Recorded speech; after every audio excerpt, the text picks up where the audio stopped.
आपका दोस्त अमित भट्टी एक नई वीडियो के साथ हाजिर खिदमत हूँ और सलाम अर्ज़ करता हूँ। मेरी आज की इस वीडियो का टाइटल है लर्न डिजिटल इलेक्ट्रॉनिक्स। आज की वीडियो बिगिनर्स और एक कॉमन मैन के लिए बनाई गई है। इसमें इनको बड़े आसान और सादा तरीन तरीके से जो है डिजिटल इलेक्ट्रॉनिक्स सिखाई जाएगी। फ्रेंड्स, तो इसके साथ ही वीडियो स्टार्ट करते हैं। डिजिटल इलेक्ट्रॉनिक को समझने के लिए आपको इन 7 टॉपिक से आगाही ज़रूरी है। सबसे पहला टॉपिक है नेम ऑफ़ लॉजिक गेट। तो आज की इस वीडियो के अंदर बताया जाएगा कि लॉजिक गेट के जो है नाम या उसके नेम क्या होंगे और कितने होंगे टोटल, उनके स्कीमेटिक सिंबल के बारे में बताया जाएगा, boolean function, truth table, timing diagram, IC का व्यू होगा, method to complete practical. List of logic gates. पहला गेट जो है वो एंड गेट कहलाता है और याद रखें कि लॉजिक फंक्शन को हमेशा कैपिटल वर्ड्स में लिखा जाता है। दूसरा फंक्शन और फंक्शन होता है जिसको कंप्लीट करने के लिए और गेट इस्तेमाल किया जाता है। तीसरा फंक्शन नॉट फंक्शन होता है जिसको नॉट गेट से कंप्लीट किया जाता है। चौथा नैंड फंक्शन होता है जिसको नैंड गेट से कंप्लीट किया जाता है। पांचवा नॉर फंक्शन है जिसको नॉर गेट से कंप्लीट किया जाता है। छठा एक्सआर फंक्शन होता है जिसको एक्सआर गेट से कंप्लीट किया जाता है। सातवां एक्सनॉर फंक्शन होता है जिसको एक्सनॉर गेट से कंप्लीट किया जाता है। इस सेक्शन में हम हर गेट के 5-5 पॉइंट्स को डिस्कस करने जा रहे हैं। सबसे पहले उसको शो किया जाएगा और डिस्कस भी किया जाएगा सिंबल, जो कि स्कीमेटिक सिंबल है। उसके बाद उसके ट्रुथ टेबल को शो किया जाएगा और उसके बाद टाइमिंग डायग्राम को शो किया जाएगा, बुलियन फंक्शन को शो किया जाएगा और साथ इसके एक्चुअल व्यू को दिखाया जाएगा कि ये आईसी जो है, इस फंक्शन की चिप जो कि आईसी कहलाती है, इंटीग्रेटेड सर्किट, वो किस शेप की है और कैसे नज़र आएगी। पहले गेट से शुरू करते हैं जो कि एंड गेट है, एंड लॉजिक गेट। इस शीट में इसके 5 हिस्से जैसे दिखाए गए हैं। तो 5 हिस्सों में पांचों चीज़ें जो है इसके अंदर ऐड की जाएंगी और ये लेफ़्ट से जो है राइट की तरफ जाएगी और राइट से फिर सेंटर पे जो है आईसी का जो है व्यू जो होगा सेंटर पे आके इसको क्लोज़ किया जाएगा। तो पहला गेट जैसे बताया that is a AND logic gate. ये एक मखसूस स्कीमेटिक सिंबल दिखाया गया है जिसकी लेफ़्ट साइड पर इसकी इनपुट्स हैं और राइट साइड पर इसकी आउटपुट। अब ने देखा कि इनपुट जो है वो 2, यानी कम से कम इसकी 2 इनपुट होंगी और 2 से ज़्यादा भी हैं और आउटपुट इसकी एक ही होगी। तो इसके एटिकेट बताता चलूँ कि इनपुट के लिए जो कैरेक्टर यूज़ किए जाते हैं वो ए से लेकर डब्ल्यू तक होते हैं और जो आउटपुट को रिप्रेजेंट करने के लिए कैरेक्टर यूज़ किए जाते हैं, जैसे कि यहाँ जेड ज़ाहिर किया गया है, एक्स वाई जी तीनों में से कोई एक कैरेक्टर जो है वो यूज़ किया जा सकता है। इसके अलावा इसको इस्तेमाल करना ठीक नहीं होता। नेक्स्ट पॉइंट इसका ट्रुथ टेबल है। ये एक ऐसा टेबल होता है जिसमें इनपुट और आउटपुट को पैरेलल शो किया जाता है और इसका भी एटिकेट है कि इसके लेफ़्ट साइड पर जो है इनपुट होगी और राइट साइड पर इसके आउटपुट। जैसे शोड है कि ए और बी इनपुट हैं जो कि लेफ़्ट साइड दिखाई गई है और राइट साइड पे जी जो इसकी आउटपुट है इसको दिखाया गया है। क्योंकि ये डिजिटल बेस्ड होना है और वो 0-1 होता है सिर्फ, तो इसकी पहली वैल्यू जो है 0-0 से शुरू होकर 4 स्टेप में ये 1-1 पे जाके एंड हो जाता है, जैसा कि इसमें दिखाया गया है। ट्रुथ टेबल को वेव फॉर्म में स्क्वायर वेव की शेप में बनाकर जो है इसको दिखाना, जिसमें इसके इनपुट और आउटपुट दोनों के जो है फंक्शन और इसके वक्त के लिहाज से इसका फंक्शन शो किया जा रहा होता है, इसको टाइमिंग डायग्राम कहते हैं। नेक्स्ट में जो चीज़ शो की गई है वो इसका लॉजिक एक्सप्रेशन और बुलियन फंक्शन, जिसको जो है बुलियन इक्वेशन भी कहा जाता है, वो दिखाई गई है, जो कि इस तरह से इसको बोला जाता है कि z is equal to a AND operator b। इस फंक्शन की प्रॉपर्टीज़ को हासिल करने के लिए जो इंटीग्रेटेड सर्किट जिसको आईसी कहा जाता है जो इस्तेमाल की जाएगी वो जो है ये एंड पे दिखाई गई है। जैसे कि इसका नंबर है SN74LS08N। तो आगे बढ़ के आगे चलते हुए इसके नंबर्स के ऊपर भी बात करेंगे और इनको बारी बारी इस्तेमाल करेंगे और इसके फंक्शन को वेरीफाई करेंगे और इसी की बेस पे जो है हम आगे बढ़ के अपने तमाम तार मसाइल को हल करेंगे। गेट जिसको डिस्कस करने जा रहे हैं वो है और गेट। अभी हम शामिल करते हैं इसके पहले से, जो कि इसका सिंबल है। सिंबल के 2 पार्ट दिखाए गए हैं। एक अप साइड पे एक कैजुअल सिंबल है और एक नेक्स्ट जो है एक ब्लॉक की सूरत में इसके सिंबल को दिखाया गया है। तो दोनों सिंबल इसके लिए वैलिड हैं, लेकिन अपर सिंबल जो है वो एक स्कीमेटिक डायग्राम है जिसको कसरत से इस्तेमाल किया जाता है। तो इसमें दो चीज़ें जो दिखाई गई हैं, ए और बी, इसकी इनपुट है, और दूसरी चीज़ आउटपुट शो की गई है जिसको जी, एक्स या वाई किसी से रिप्रेजेंट किया जा सकता है। तो इनपुट और आउटपुट को एक स्कीमेटिक फॉर्म में शो करना जो है वो एक सिंबॉलिक होता है, क्योंकि सिंबल इसलिए इस्तेमाल किया जाता है कि एक्चुअल चीज़ उसका साइज़ और हुजम इसका बड़ा होता है जिसको पेज के ऊपर शिफ्ट भी नहीं किया जा सकता। तो इसको किसी मुख्तसर तरीन साइज़ में बना के सब के लिए जो है अंडरस्टैंडेबल फॉर्म में इसको बनाया जाता है। इसलिए तमाम तर रिप्रेजेंटेशन का जो वे होता है वो सिंबॉलिक होता है और इसी को सर्किट डायग्राम कहा जाता है। इसका नेक्स्ट पार्ट, इसको ट्रुथ टेबल कहा जाता है। ट्रुथ टेबल इसको इसलिए भी कहते हैं उर्फ़ आम में क्योंकि ये ऐसा एक टेबल होता है जो कि हकीकत पर मबनी होता है, इसमें कोई मुबालगा राय नहीं होती और इसके अंदर किसी किस्म की कोई जो है गलत बात नहीं होती। तो इसको इस बिना पर भी ट्रुथ टेबल कहते हैं। लेकिन ट्रुथ टेबल इसको इस तरह से भी कहते हैं कि ये टैबुलेटेड फॉर्म होती है जो कि इसकी इनपुट और आउटपुट रिस्पांस को टैबुलेट किया जाता है, यानी एक टेबल की फॉर्म में इनपुट के स्टेप्स और उससे मिलने वाली आउटपुट को टैबुलेट करते हैं, बनाया जाता है, दिखाया जाता है, इसलिए इसको ट्रुथ टेबल कहते हैं। और गेट की ट्रुथ टेबल पे गौर करें तो इसके चारों सीक्वेंस जो हैं इसमें जो है ज़ीरो एक दफ़ा आएगा, यानी इसके ऑफ स्टेट एक दफ़ा आएगी, बाकी तीन स्टेट इसकी जो है वो 1 1 होंगी, यानी जैसे दिखाया गया ए और बी को 0 0 0, बस इसके अलावा किसी भी जगह पर ये जो है ये 1 होगी। और इसीलिए इसको कहा जाता है कि ये एक पावर सप्लाई का सीरीज़ में स्विचेस की बजाय पैरेलल में स्विचेस हैं। पैरेलल में अगर दो स्विचेस हों, दोनों में से कोई एक स्विच भी ऑन हो तो पावर जो है वो सर्किट को मिलती रहती है, सर्किट एक्टिवेट होता रहता है।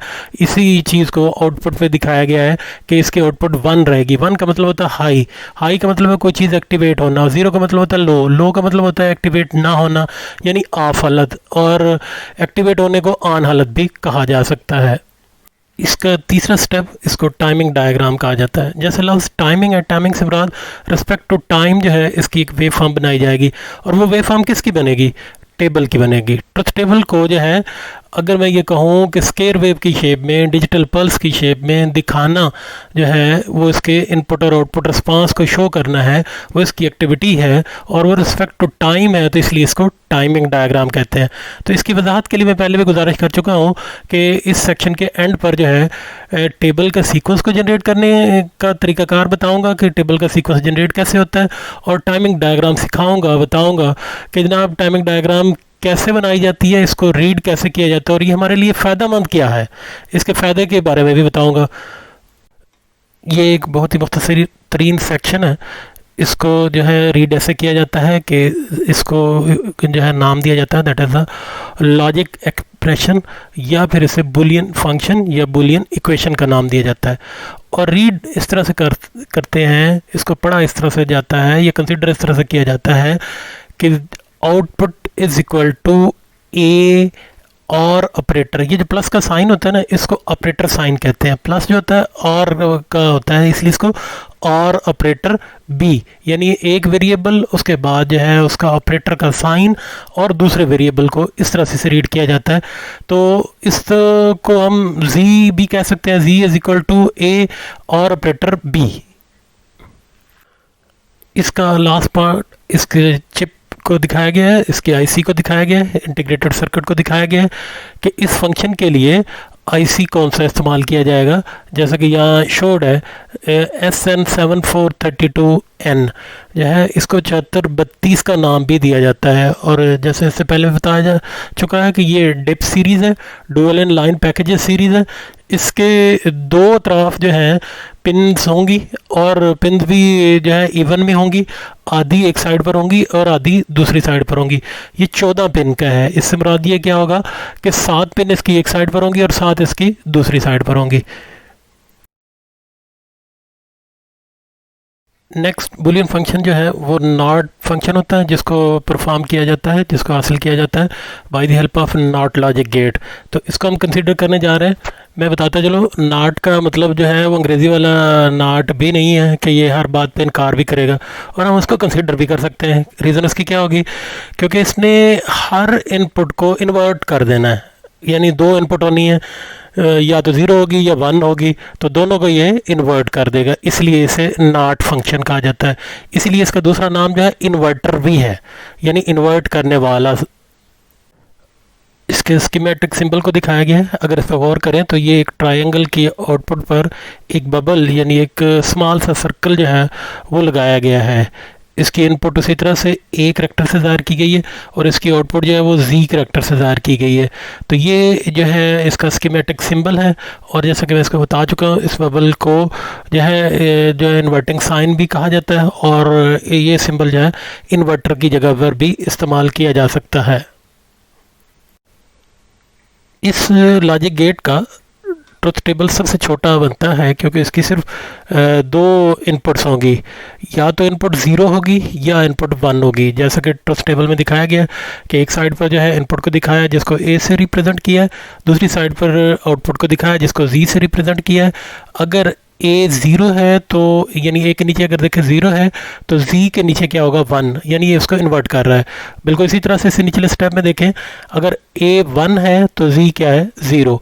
तो इस तरह से ये अपनी इनपुट को आउटपुट पर इन्वर्ट करके देता है, इसलिए इसका दूसरा और second name that is the inverter भी है। और ये क्या करता है, जस्ट जो है इन्वर्जन का काम के लिए इस्तेमाल किया जाता है, इन्वर्जन का फंक्शन परफॉर्म करने के लिए इस्तेमाल किया जाता है, इसलिए इसका ये इनपुट भी मुख्तसर तरीन है। नेक्स्ट जिस सेक्शन को जो है स्क्रीन पर दिखाया गया है उसका नाम है टाइमिंग डायग्राम। जैसा कि मैं पहले बता चुका हूँ कि इसका टेबल भी मुख्तसर है, यानी सिंगल वेरिएबल और दो स्टेप्स में है। तो बिल्कुल इसी तरह से आउटपुट भी इसके सिंगल वेरिएबल के दोनों स्टेप जो हैं आउटपुट के साथ शोड हैं। जैसे कि बताया कि वेरिएबल ए जो है वो अगर ज़ीरो होगा तो इसकी आउटपुट वन होगी, और इसी तरह से वेरिएबल ए की इनपुट अगर वन होगी तो इसकी आउटपुट ज़ीरो होगी। तो यही चीज़ और यही शेप जो है इसको एक जो है टाइमिंग डायग्राम की शेप में बना के दिखाया गया। तो ये मुख्तसर तरीन जो है ये इसका हिस्सा है। नेक्स्ट पार्ट इसका बुलियन इक्वेशन कहलाता है या बुलियन एक्सप्रेशन कहलाता है। इसको लॉजिक एक्सप्रेशन भी कहते हैं, बुलियन फंक्शन भी कहते हैं। तो जैसा कि शोर्ड है कि z is equal to A बार, इसका मतलब क्या होगा कि इसकी आउटपुट जो होगी वो ए का बार होगी। ए क्या चीज़ है, एक इनपुट की वेरिएबल का नाम है ए। तो जो कुछ वेरिएबल पर होगा उसका इन्वर्ट किया, उसका बार का मतलब जो है उलट है, इन्वर्ट किया गया हुआ रिजल्ट होगा। तो इस तरह से इसको कहा जाता है A is equal to A bar. Next step IC के व्यू को दिखाया गया है, आईसी चिप को दिखाया गया है। ये जो है इसमें इसके नंबर को दिखाया गया है, और अगर गौर करें तो इसका नंबर आपको नज़र आ रहा होगा SN74LS04N। तो एड के ऊपर मैं आपको एक अपना जो है एक की वर्ड और एक की पॉइंट बना हुआ आपको बताऊंगा, जिससे आप अच्छी तरह से इनके नंबर्स याद कर सकेंगे। ये वो आसान तरीन तरीक़ाकार होगा कि जिसकी मदद से आप बड़ी आसानी के साथ जो है इसको भी याद कर लेंगे, और इसका फ़ायदा ये होगा कि आपको इसके सातों लॉजिक गेट के जो है चिप के यानी आईसीज़ के नंबर जो है यू फिंगर टिप पे याद होंगे। तो मैंने देखा है कि बहुत से दोस्त सुस्ती करते हैं और जो है ज़्यादा काम ना करने की बिना पर इनके नंबर्स को भूल जाते हैं, जो कि मतलब बाद का जो है डिफ़िकल्टी का बायस बनता है। तो इस चीज़ को जो है बेहतरीन तरीके से सॉल्व किया गया है उस टिप के ज़रिए। तो मेरी आपसे रिक्वेस्ट होगी कि पूरी वीडियो भी देखनी है और उस स्टेप को जो है यानी उस टिप को जो है अच्छी तरह से याद करके अपनी ज़िंदगी का पार्ट बना लेना, ये पूरी ज़िंदगी आपके काम आएगा। नेक्स्ट फंक्शन है नैंड गेट। तो इसके लॉजिक गेट को हम कंसिडर करेंगे तो उसको नैंड लॉजिक गेट कहेंगे। तो इसके भी बिल्कुल इसी तरह से 5 पार्ट जो हैं इसको बना के दिखाए जाएंगे जैसे कि पहले। तो बढ़ते हैं इसके नेक्स्ट पार्ट की जानिब। अगर आप इसके स्कीमेटिक सिंबल को गौर से देखें तो ये बिल्कुल एंड गेट की तरह मिलता जुलता जो है सिंबल है इसका, बिल्कुल सेम उसी तरह से है। फ़र्क सिर्फ क्या है, आउटपुट पर बिल्कुल इन्वर्टर जैसा छोटा सा एक दायरा जिसको बबल कहा था वो लगाया गया है। दूसरे अल्फाज में ये बनता ही बिल्कुल ऐसे होता है कि एंड गेट की आउटपुट पर नॉट गेट लगाने से जो हमें रिज़ल्ट मिलता है वो नैंड कहलाता है, नैंड का रिज़ल्ट मिलता है। तो इसको जो है सिंबॉलिक फॉर्म में भी इसी तरह से रिप्रेजेंट किया जाता है। बिल्कुल सेम उसके वही मिनिमम जो है 2 वेरिएबल हैं जिसको ए और बी से ज़ाहिर किया गया, और आउटपुट की एक ही वेरिएबल होती है जिसको हम सी से ज़ाहिर कर रहे हैं। इसका नेक्स्ट सेक्शन जो है वो ट्रस्ट टेबल कहलाता है, जैसा कि पहले भी कंसिडर किया गया है। ट्रस्ट टेबल को अगर गौर करें तो ट्रस्ट टेबल में आउटपुट जो है 1 सिर्फ एक दफ़ा मिलते हैं। कब? जब दोनों वेरिएबल जो है ए और बी 0 0 होंगे तो आउटपुट इसकी 1 होगी, अदरवाइज इसकी आउटपुट हमेशा 0 रहेगी। इस बात को अच्छी तरह से ज़हन नशीन कर लेना है। नेक्स्ट इसका पार्ट जो है वो टाइमिंग डायग्राम है, तो इसको दिखाया गया जो कि थर्ड पार्ट पे दिखाया गया। इसमें भी बिल्कुल इसी तरह से 2 वेरिएबल ए और बी और इसके z जो है इसके आउटपुट का जो है वेरिएबल है, इसको शोड है। और ये जो है जैसे पहले बताया कि ये असल में क्या चीज़ होती है, ये टेबल की एक स्कीमेटिक फॉर्म होती है जो कि स्क्वायर वेव शेप में होती है, जिसे डिजिटल शेप में कहा जाता है। और ये इसको भी जो है कंसीडर किया जाता है कॉलम की शेप में। ये मैं नेक्स्ट आपको बताऊंगा कि इसको कैसे पढ़ा जाता है। नेक्स्ट सेक्शन इसका लॉजिक एक्सप्रेशन या बुलियन इक्वेशन या बुलियन फंक्शन कहलाता है। इसको जैसा कि दिखाया है कि लिखा है z is equal to A AND operator B whole bar. तो ये जो है ये इसका बुलियन फंक्शन है। एंड के ऊपर इसके जो है आईसी के व्यू को दिखाया गया है, इसको चिप को दिखाया है। इस पर अगर नंबर देखें तो HD74LS00P ये शोड है, तो ये नैंड गेट के आईसी का नंबर है। इसको उर्फ़ आम में 7400 आईसी भी कहा जाता है। नेक्स्ट फंक्शन जो है वो नॉर फंक्शन है, जिसका हासिल किया जाता है नॉर लॉजिक गेट के ज़रिए से। तो इस सेक्शन में हम नॉर लॉजिक गेट के जो है 5 बातों को जो है इसको डिस्कस करेंगे। फ्रेंड्स, इस सिंबल को आप गौर से देखें, क्या आप इसे पहचान सकते हैं? डेफिनेटली पहचान लेना चाहिए। अगर नहीं तो मैं आपको बता देता हूँ कि इसकी शेप एग्जैक्टली और गेट की तरह मिलती जुलती है। जैसे कि पहले बताया था कि नैंड की एंड के साथ मिलती जुलती है। फ़र्क क्या होगा कि इसकी आउटपुट पर यानी जी वाली लाइन के ऊपर एक छोटा सा जो है सर्कल है जिसको बबल कहा गया, वो लगाया गया है। एग्जैक्टली बिल्कुल इसी तरह से है। तो ये बिल्कुल इसी तरह से बनाया जाता है कि और गेट जो है इसकी आउटपुट पर नॉट गेट लगाया जाता है और इसके कॉम्बिनेशन से जो बनने वाला अरेंजमेंट होगा वो नॉर लॉजिक गेट होता है। इसकी ट्रस्ट टेबल को अगर गौर से देखें तो इसमें आपको जो है 1 सिर्फ एक दफ़ा मिलेगा, और वो कब है? जब इसके दोनों वेरिएबल 0 0 हैं। बाकी जब भी कोई भी वेरिएबल 1 होगा तो इसकी आउटपुट जो होगी वो 0 होगी, यानी ये नैंड गेट से भी उलट होगा। तो नैंड गेट की इसकी रिस्पॉन्स से उलट होती है। तो इसको आपने याद रखना है कि जो है इसको दूसरा नेम यूनिवर्सल लॉजिक गेट भी है। नैंड गेट और नॉर गेट को यूनिवर्सल लॉजिक गेट भी कहा जाता है। तो यूनिवर्सल लॉजिक गेट में वो कौन सा गेट होता है जिसकी आउटपुट सिर्फ एक दफ़ा हाई होती है? तो वो होता है नॉर गेट। नेक्स्ट इसका पार्ट जो है वो टाइमिंग डायग्राम है। तो उसी टेबल को जो है एक स्क्वायर वेव की शेप में रिस्पेक्ट टू टाइम जो प्लॉट किया गया है इसको टाइमिंग डायग्राम कहा जाता है, और ये इसकी नॉर गेट के टाइमिंग डायग्राम को दिखाया गया है। नेक्स्ट इसका पार्ट जो है ये बुलियन फंक्शन या बुलियन इक्वेशन है।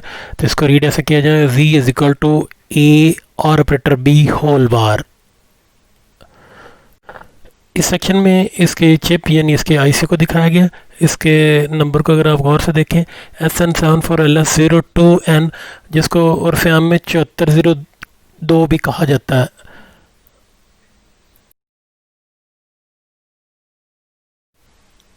ये गेट XOR गेट है, इसे एक्सक्लूसिव OR गेट भी कहा जाता है। ये XOR फंक्शन को परफॉर्म करने के लिए इस्तेमाल किया जाता है। स्क्रीन पर XOR गेट के स्कीमेटिक सिंबल को दिखाया गया है। इसमें अगर गौर करेंगे OR गेट से मिलता जुलता है, लेकिन उसके बराबर की एक बेजवी सी कर्व जो है, हाफ कर्व इसके साथ दी है जो कि इसकी पहचान है। तो ये एक्सक्लूसिव फंक्शन के लिए इस्तेमाल किया जाता है। इनपुट इसकी बिल्कुल उसी तरह से होंगी, ए और बी, और आउटपुट इसकी Z होगी। एक्सक्लूसिव OR गेट की ट्रस्ट टेबल को दिखाया गया है। तो इसको याद करने का मैं एक पॉइंट और टिप दे देता हूँ। इसको अपने इस तरह से लिखना है कि when both inputs are same output is 0, when both inputs are same, output is 0. When both inputs are different, output is 1. Input same होने का मतलब क्या है कि वेरिएबल ए और वेरिएबल बी दोनों पे एक ही वैल्यू है, यानी वो कब होगी, जब 0 0 होगी या 1 1 होगी। इसका 0 और 1 से कोई ताल्लुक नहीं होगा। ये सिमेट्री के लिए है, ये बैलेंसिंग के लिए यूज़ किया जाता है। तो इसकी जब दोनों वेरिएबल एक जैसी होंगी तो इसका आउटपुट का रिस्पॉन्स 0 होगा, यानी ये नल पॉइंट बताएगा। नल यानी बराबर वैल्यू का डिफरेंस क्या होता है, 0, तो बिल्कुल ये 0 बताएगा। जैसे ही इन दोनों में से कोई एक वैल्यू यानी किसी एक वेरिएबल की वैल्यू, चाहे ए की वैल्यू 1 हो जाए या बी वेरिएबल की वैल्यू 1 हो, इसकी आउटपुट 1 होगी। इससे मुराद ये लिया जाता है। स्क्रीन पर दिखाया जाना व्यू में टाइमिंग डायग्राम को दिखाया है, एक्सआर गेट के टाइमिंग डायग्राम को दिखाया है। इसको जो है उसी तरह से टेबल से ही ड्राइव किया गया है। स्क्रीन पर दिखाई जाने वाले व्यू में इसके बुलियन फंक्शन को दिखाया गया है। इसको रीड ऐसे किया जाना है, f is equal to A XOR operator B. f जो है फंक्शन को भी रिप्रेजेंट करता है। इसकी जगह पर हम z भी लिख सकते थे, लेकिन f भी इससे लिखा जा सकता है, ये भी एक फॉर्म है। स्क्रीन पर दिखाए जाने वाले व्यू में इसके आईसी का नंबर दिखाया गया है। आईसी को दिखाया गया है SN74LS86N। इसको 7486 का नाम भी दिया जाता है, यानी ये 7486 के नाम से मशहूर है। मार्केट में आप अगर ख़रीदने जाएंगे तो सिंपली आप 7486 कह दें तो वो आपको दे देंगे। आखिरी सेक्शन में हम एक्स नार को कंसीडर कर रहे हैं, क्योंकि ये इसका 7वां लॉजिक गेट होता है। तो चलते हैं इसके कंप्लीट करने की जानिब और इसके बाकी इन्फॉर्मेशन की जानिब। स्क्रीन पर दिखाया जाने वाला सिंबल एक्स नार गेट का सिंबल है। अगर इसको गौर से देखें तो ये एक्स आर गेट की तरह मिलता जुलता है, लेकिन एक्स आर गेट के आउटपुट पर वही बबल जो छोटा सा दायरा है, ये अगर लगा दिया जाए तो बनने वाला अरेंजमेंट जो होगा वो एक्स नार गेट होगा। ये अरेंजमेंट एक्स नार गेट के ट्रुथ टेबल का अरेंजमेंट है। अगर इसको गौर करें तो एक्स आर की निस्बत ये उलट है। एक्स आर में जो था कि when both inputs are same output will be 0, अब इसमें उलट होगा, when both inputs are same output will be 1 otherwise different. यानी जब इसकी दोनों इनपुट एक जैसी होंगी तो इसकी आउटपुट 1 होगी, जब दोनों इनपुट इसकी डिफरेंट होंगी तो इसकी आउटपुट 0 होगी। तो ये उस एक्स नार की निस्बत जो है एक्स आर की निस्बत ये उलट है। स्क्रीन पर दिखाया जाना व्यू के right side upper top corner में जो है टाइमिंग डायग्राम ऑफ एक्स नार गेट को दिखाया गया है। ये पहले जैसे बता चुका हूँ कि ये ट्रुथ टेबल की रिप्रेजेंटेशन होती है, जो कि एक स्क्वायर वेव शेप या डिजिटल शेप में होती है रिस्पेक्ट टू टाइम। इस चौथे सेक्शन में इसके लॉजिक एक्सप्रेशन या बुलियन फंक्शन या बुलियन इक्वेशन को दिखाया गया है। तो इसको हम कंसिडर इस तरह से करेंगे कि output is equal to A bar and operator B bar और operator A without bar operator and B without bar. जो है इस तरह से एक फॉर्म है, और दूसरी फॉर्म इसको हम इस तरह से कह सकते हैं कि A XOR operator B whole bar. Screen पर दिखाए जाने वाले व्यू में इसके आईसी को दिखाया है। ये काफ़ी मशहूर आईसी है।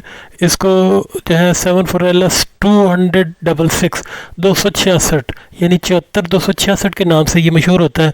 तो इसको ख़रीदते हुए भी आपने इसी तरह से, क्योंकि ये LS जो इसके अंदर यूज़ किया गया ना, लो शॉर्ट की का एब्रीवेशन होता है LS। तो इससे इसका वैसे व्यू तो चेंज हो सकता है, कुछ मैन्युफैक्चरर ने डिफरेंट बनाया होता है, लेकिन आपने जो भी कंसीडर करना है उसको उसी तरह से कंसीडर करके उसके प्रॉपर व्यू को कंसीडर करना है, ताकि इसके पिन कनेक्शन चेंज ना हो। इस तरह से फ्रेंड्स ये सेक्शन कंप्लीट हुआ। हमने साथ के साथ लॉजिक गेट के पांच चीज़ों को डिस्कस कर लिया। आपको चाहिए कि इनको रिव्यू करें, याद करें, इनको नोट करें और एक से ज़्यादा दफ़ा इसको रिपीट करें। तो इसके रिपीट के लिए 5 दफ़ा फर्स्ट ऑफ ऑल इसको रिपीट करें, उसके बाद इसको 10 दफ़ा करें, अगर नहीं याद होता फिर इसको 5 दफ़ा मज़ीद रिपीट करें। तो तकरीबन मेरा अंदाज़ा है कि 5 से लेकर 15 बार जो है रिपीट करने पर कोई भी ऐसा शख्स नहीं होगा जो इसे याद ना कर सकता हो। तो आपने इसकी प्रैक्टिस कर लेनी है। ये पूरी ज़िंदगी जो है ये आपसे कभी भूलेगा नहीं, और ये आपके लिए परेशानी का बायस नहीं बनेगा बल्कि आसानी का बायस बनेगा। तो अब हम बढ़ते हैं जो नेक्स्ट सेक्शन। मैंने आपको कहा था कि ट्रुथ टेबल का सीक्वेंस कैसे जनरेट किया जाता है और टाइमिंग डायग्राम कंसीडर कैसे किया जाता है। तो इसका एक छोटा सा सेक्शन जो है ये कंप्लीट करने जा रहे हैं। How to generate set of input sequence of truth table having 2 variables. 2 variable के हामिल ट्रुथ टेबल को सीक्वेंस को कैसे जनरेट किया जाता है, आइए चलते हैं इसको सीखने की जानिब। चेंज होने वाली क्वांटिटी को वेरिएबल कहते हैं। तो जब दो वेरिएबल की बात की जा रही होती है तो दो जो है पार्ट में, दो कॉलम में हमें एक एक वेरिएबल कंसीडर करना होगा। तो इसके लिए सबसे पहला जो स्टार्टिंग का होता है कि दोनों वेरिएबल जो हैं इनको जो है दोनों को ज़ीरो से शुरुआत की जाती है, जैसा कि स्क्रीन पर दिखाया गया है। दूसरे अल्फाज में दो ज़ीरो जो है वो कंसीडर कर लें। इन वेरिएबल्स को नाम दे देते हैं। जो राइट साइड पे मुझे नज़र आ रहा है, जो मेरे दाएं हाथ पर है, इसको एलएसबी कहा जाता है। एलएसबी कह लें। एलएसबी का मतलब ये होता है लीस्ट सिग्निफिकेंट बिट। और जो इससे नेक्स्ट जो होता है इसको MSB. MSB most significant bit. Most significant bit से मुराद बड़ी से बड़ी इकाई और लीस्ट सिग्निफिकेंट बिट से मुराद छोटी से छोटी इकाई, ये कंसिडर कर लें। उसके बाद जो है जो एलएसबी है, इसका प्रोसेस हमेशा एलएसबी में वन को ऐड करते हुए या वन को जो है सब्ट्रैक्ट करते हुए होता है। तो हम क्योंकि आगे बढ़ते हैं तो इसलिए वन को ऐड करते जाएंगे। तो एलएसबी में वन को ऐड करेंगे और इसका रिजल्ट हासिल करेंगे। जब हमने एलएसबी में वन को ऐड किया तो किस तरह से होगा, 0 + 1 = 1 जो एलएसबी में है। उसके बाद नेक्स्ट जो है वो 0 एज इट इज़ आ जाएगा। तो हमें जो आउटपुट मिलेगा एमएसबी होगा 0 और एलएसबी क्या होगा, 1 होगा। ये जो 0 1 हमें प्रोडक्ट मिली थी, इसमें इसकी भी दोबारा से एलएस वैल्यू में, एलएसबी वैल्यू के अंदर जो है हम 1 को दोबारा से ऐड करके इसमें रख के ऐड करेंगे और ऐड करने के बाद इसका रिज़ल्ट देंगे। तो एलएसबी की वैल्यू में 1 को दोबारा से जो है पुटअप करते हैं। इस अरेंजमेंट को जब हम ऐड करें तो कुछ इस तरह से रिज़ल्ट होगा कि एलएसबी से स्टार्ट लेते हैं। तो 1 + 1 जो होता है 2 होता है। 2 का क्या है, 0 कंसिडर करेंगे। 1 जो होगा वो इसका कैरी हो जाएगा। कैरी का मतलब क्या होता है, ये अगली वैल्यू में, अगली बिट में ऐड हो जाएगा। तो कैरी की जगह पर जो है हम इसको आगे ले जाएंगे 1, और यहाँ पर जो है हम इसका सम जो है वो नोट कर लेंगे 0। एलएसबी में 0 लिखेंगे और अगली वैल्यू में 1 क्योंकि ऊपर था और जो है 0 के बाद 0 और 1 को ऐड किया तो 1। तो हमें जो रिजल्ट, इसका प्रोडक्ट रिजल्ट मिला वो मिला 1 0। यानी एमएसबी जो है वो 1 है और एलएसबी क्या है, इसका 0 है। याद रहे कि दोनों जगह क्योंकि 1 1 नहीं आया इसलिए हम एलएसबी में 1 को ऐड करते रहेंगे। रिज़ल्ट था हमारा 1 0। 1 0 में हमने दोबारा से फिर एलएसबी में 1 को रखा, पुटअप किया और उसको ऐड करके इसका रिज़ल्ट देखते हैं। 0 + 1 को जब ऐड किया तो इसकी जगह पर 1 आया और नेक्स्ट जो एमएसबी का 1 वो एज इट इज़ आ गया। तो अब हमारे पास जो है दोनों वैल्यूज़ यानी एमएसबी भी और एलएसबी 1 1 होगी। तो यहाँ पर हम स्टॉप करेंगे। तो यहाँ रुक के मैं आपको एक बात बता देता हूँ कि जितने भी वेरिएबल आपके पास होंगे, हमारे पास 2 वेरिएबल थे तो हमने 1 1 को ऐड किया, एलएसबी में ऐड करते करते करते उस वक्त स्टॉप करना है जब दोनों वैल्यू 1 1 हो जाए। यानी 0 0 से स्टार्ट किया, 1 1 पे जाके स्टॉप करना है। तो उस वक्त तक एडिशन जारी रहेगा। तो ये जितने भी आपके वेरिएबल्स होते जाएंगे उसी हिसाब से आपने देखते जाना है। 3 वेरिएबल है तो 3 1 1 होंगे। 4 वेरिएबल है तो 4 1 1 1 1 जब तक नहीं आएगा आप स्टॉप नहीं करेंगे। अब हम स्टॉप करके इसको रिलेट करते हैं और पुटअप करते हैं टेबल के अंदर। बिल्कुल इसी तरह से हम टेबल बना लेंगे। टेबल में जैसे बताया था लेफ़्ट साइड पे इसके वेरिएबल शो किए जाएंगे जो कि इनपुट होगी, और राइट साइड पे इसके आउटपुट का वेरिएबल होगा जो सिंगल होगा। तो हमने इसे कह दिया ए, एक को एक कॉलम को, दूसरे को बी को, और वैल्यू सबसे पहले वही जो हमने सपोज की थी 0 0 ये उठाई और उसमें ए और बी की जगह पर पुटअप कर दी। तो ये हमारा पहला सीक्वेंस का स्टेप बन गया। फर्स्ट स्टेप की एडिशन का जो हमें रिज़ल्ट मिला था, अब हम दूसरे प्रोसेस के स्टेप के लिए उसको उठा के एज इट इज़ पुटअप कर देते हैं। तो रिज़ल्ट हमें मिला था 0 1। तो 0 1 को जो है हम एज इट इज़ पुटअप कर देते हैं कि जो है 1 जो है वो क्योंकि ए में है तो हम ए की शेप में लिख देते हैं, और बी जो है इसको 0 कंसिडर करें तो 0 की शेप में हम इसको पुटअप कर देते हैं। अब हम सेकंड एडिशन का रिज़ल्ट जो कि 1 0 था इसको उठा के बिल्कुल उसी तरह से टेबल में प्लेस कर दिया जैसा कि स्क्रीन पर दिखाया गया है। अब रिज़ल्ट कुछ यूँ बना कि ए वाले कॉलम में ए के नीचे जो है वो 0 की बजाय हमने 1 यानी 1 जो है ना यहाँ पर आ गया, और बी जो है में 0 आ गया। तो इस तरह से 1 0 जो है ये प्लेस हो गया। अब हम लास्ट एडिशन के रिज़ल्ट को उठा लेते हैं, जो कि हमें मिला था 1 1 को उठा के उसी तरह से टेबल में रख देते हैं, यानी ए के नीचे भी 1 और बी के नीचे भी 1। तो इस तरह से प्लेस करने पर हमारे इनपुट का सीक्वेंस जो है ये कंप्लीट हो गया। एक बात याद रहे कि इन चारों स्टेप्स में, चारों सीक्वेंस के अंदर किसी सीक्वेंस में कोई राई बराबर भी गुंजाइश नहीं है कि कुछ इसमें ऐड किया जा सके, कुछ फालतू था उसे डिलीट किया जा सके। इस बिना पर इसका नाम ट्रुथ टेबल है, यानी 0 0 के बाद अगला स्टेप जो होगा वो 0 1 होगा, इसके दरमियान कोई स्टेप नहीं है। 0 1 के बाद जो अगला स्टेप होगा वो 1 0 होगा, इसके दरमियान में कोई स्टेप नहीं है।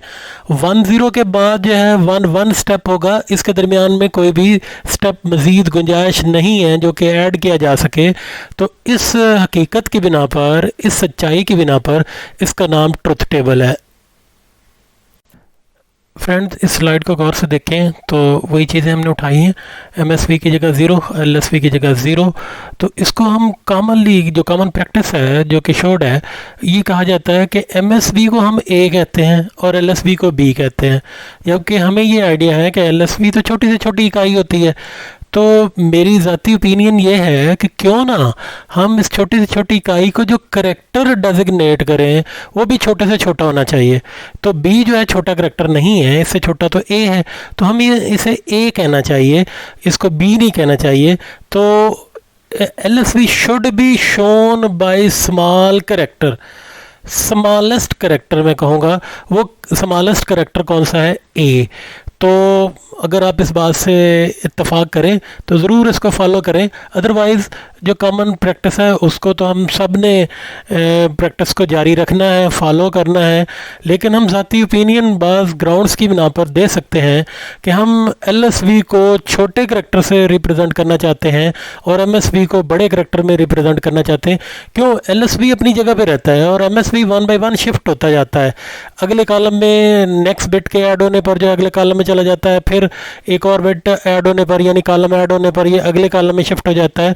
तो जबकि एलएसवी एक ही जगह रहता है, हमने जो काम करना है, एडिशन सब्ट्रैक्शन करना है, वो एलएसवी में करना है। जैसे हमने अभी सीक्वेंस जनरेट किया तो एलएसवी में 1 को ऐड किया, किसी और में 1 को ऐड नहीं किया।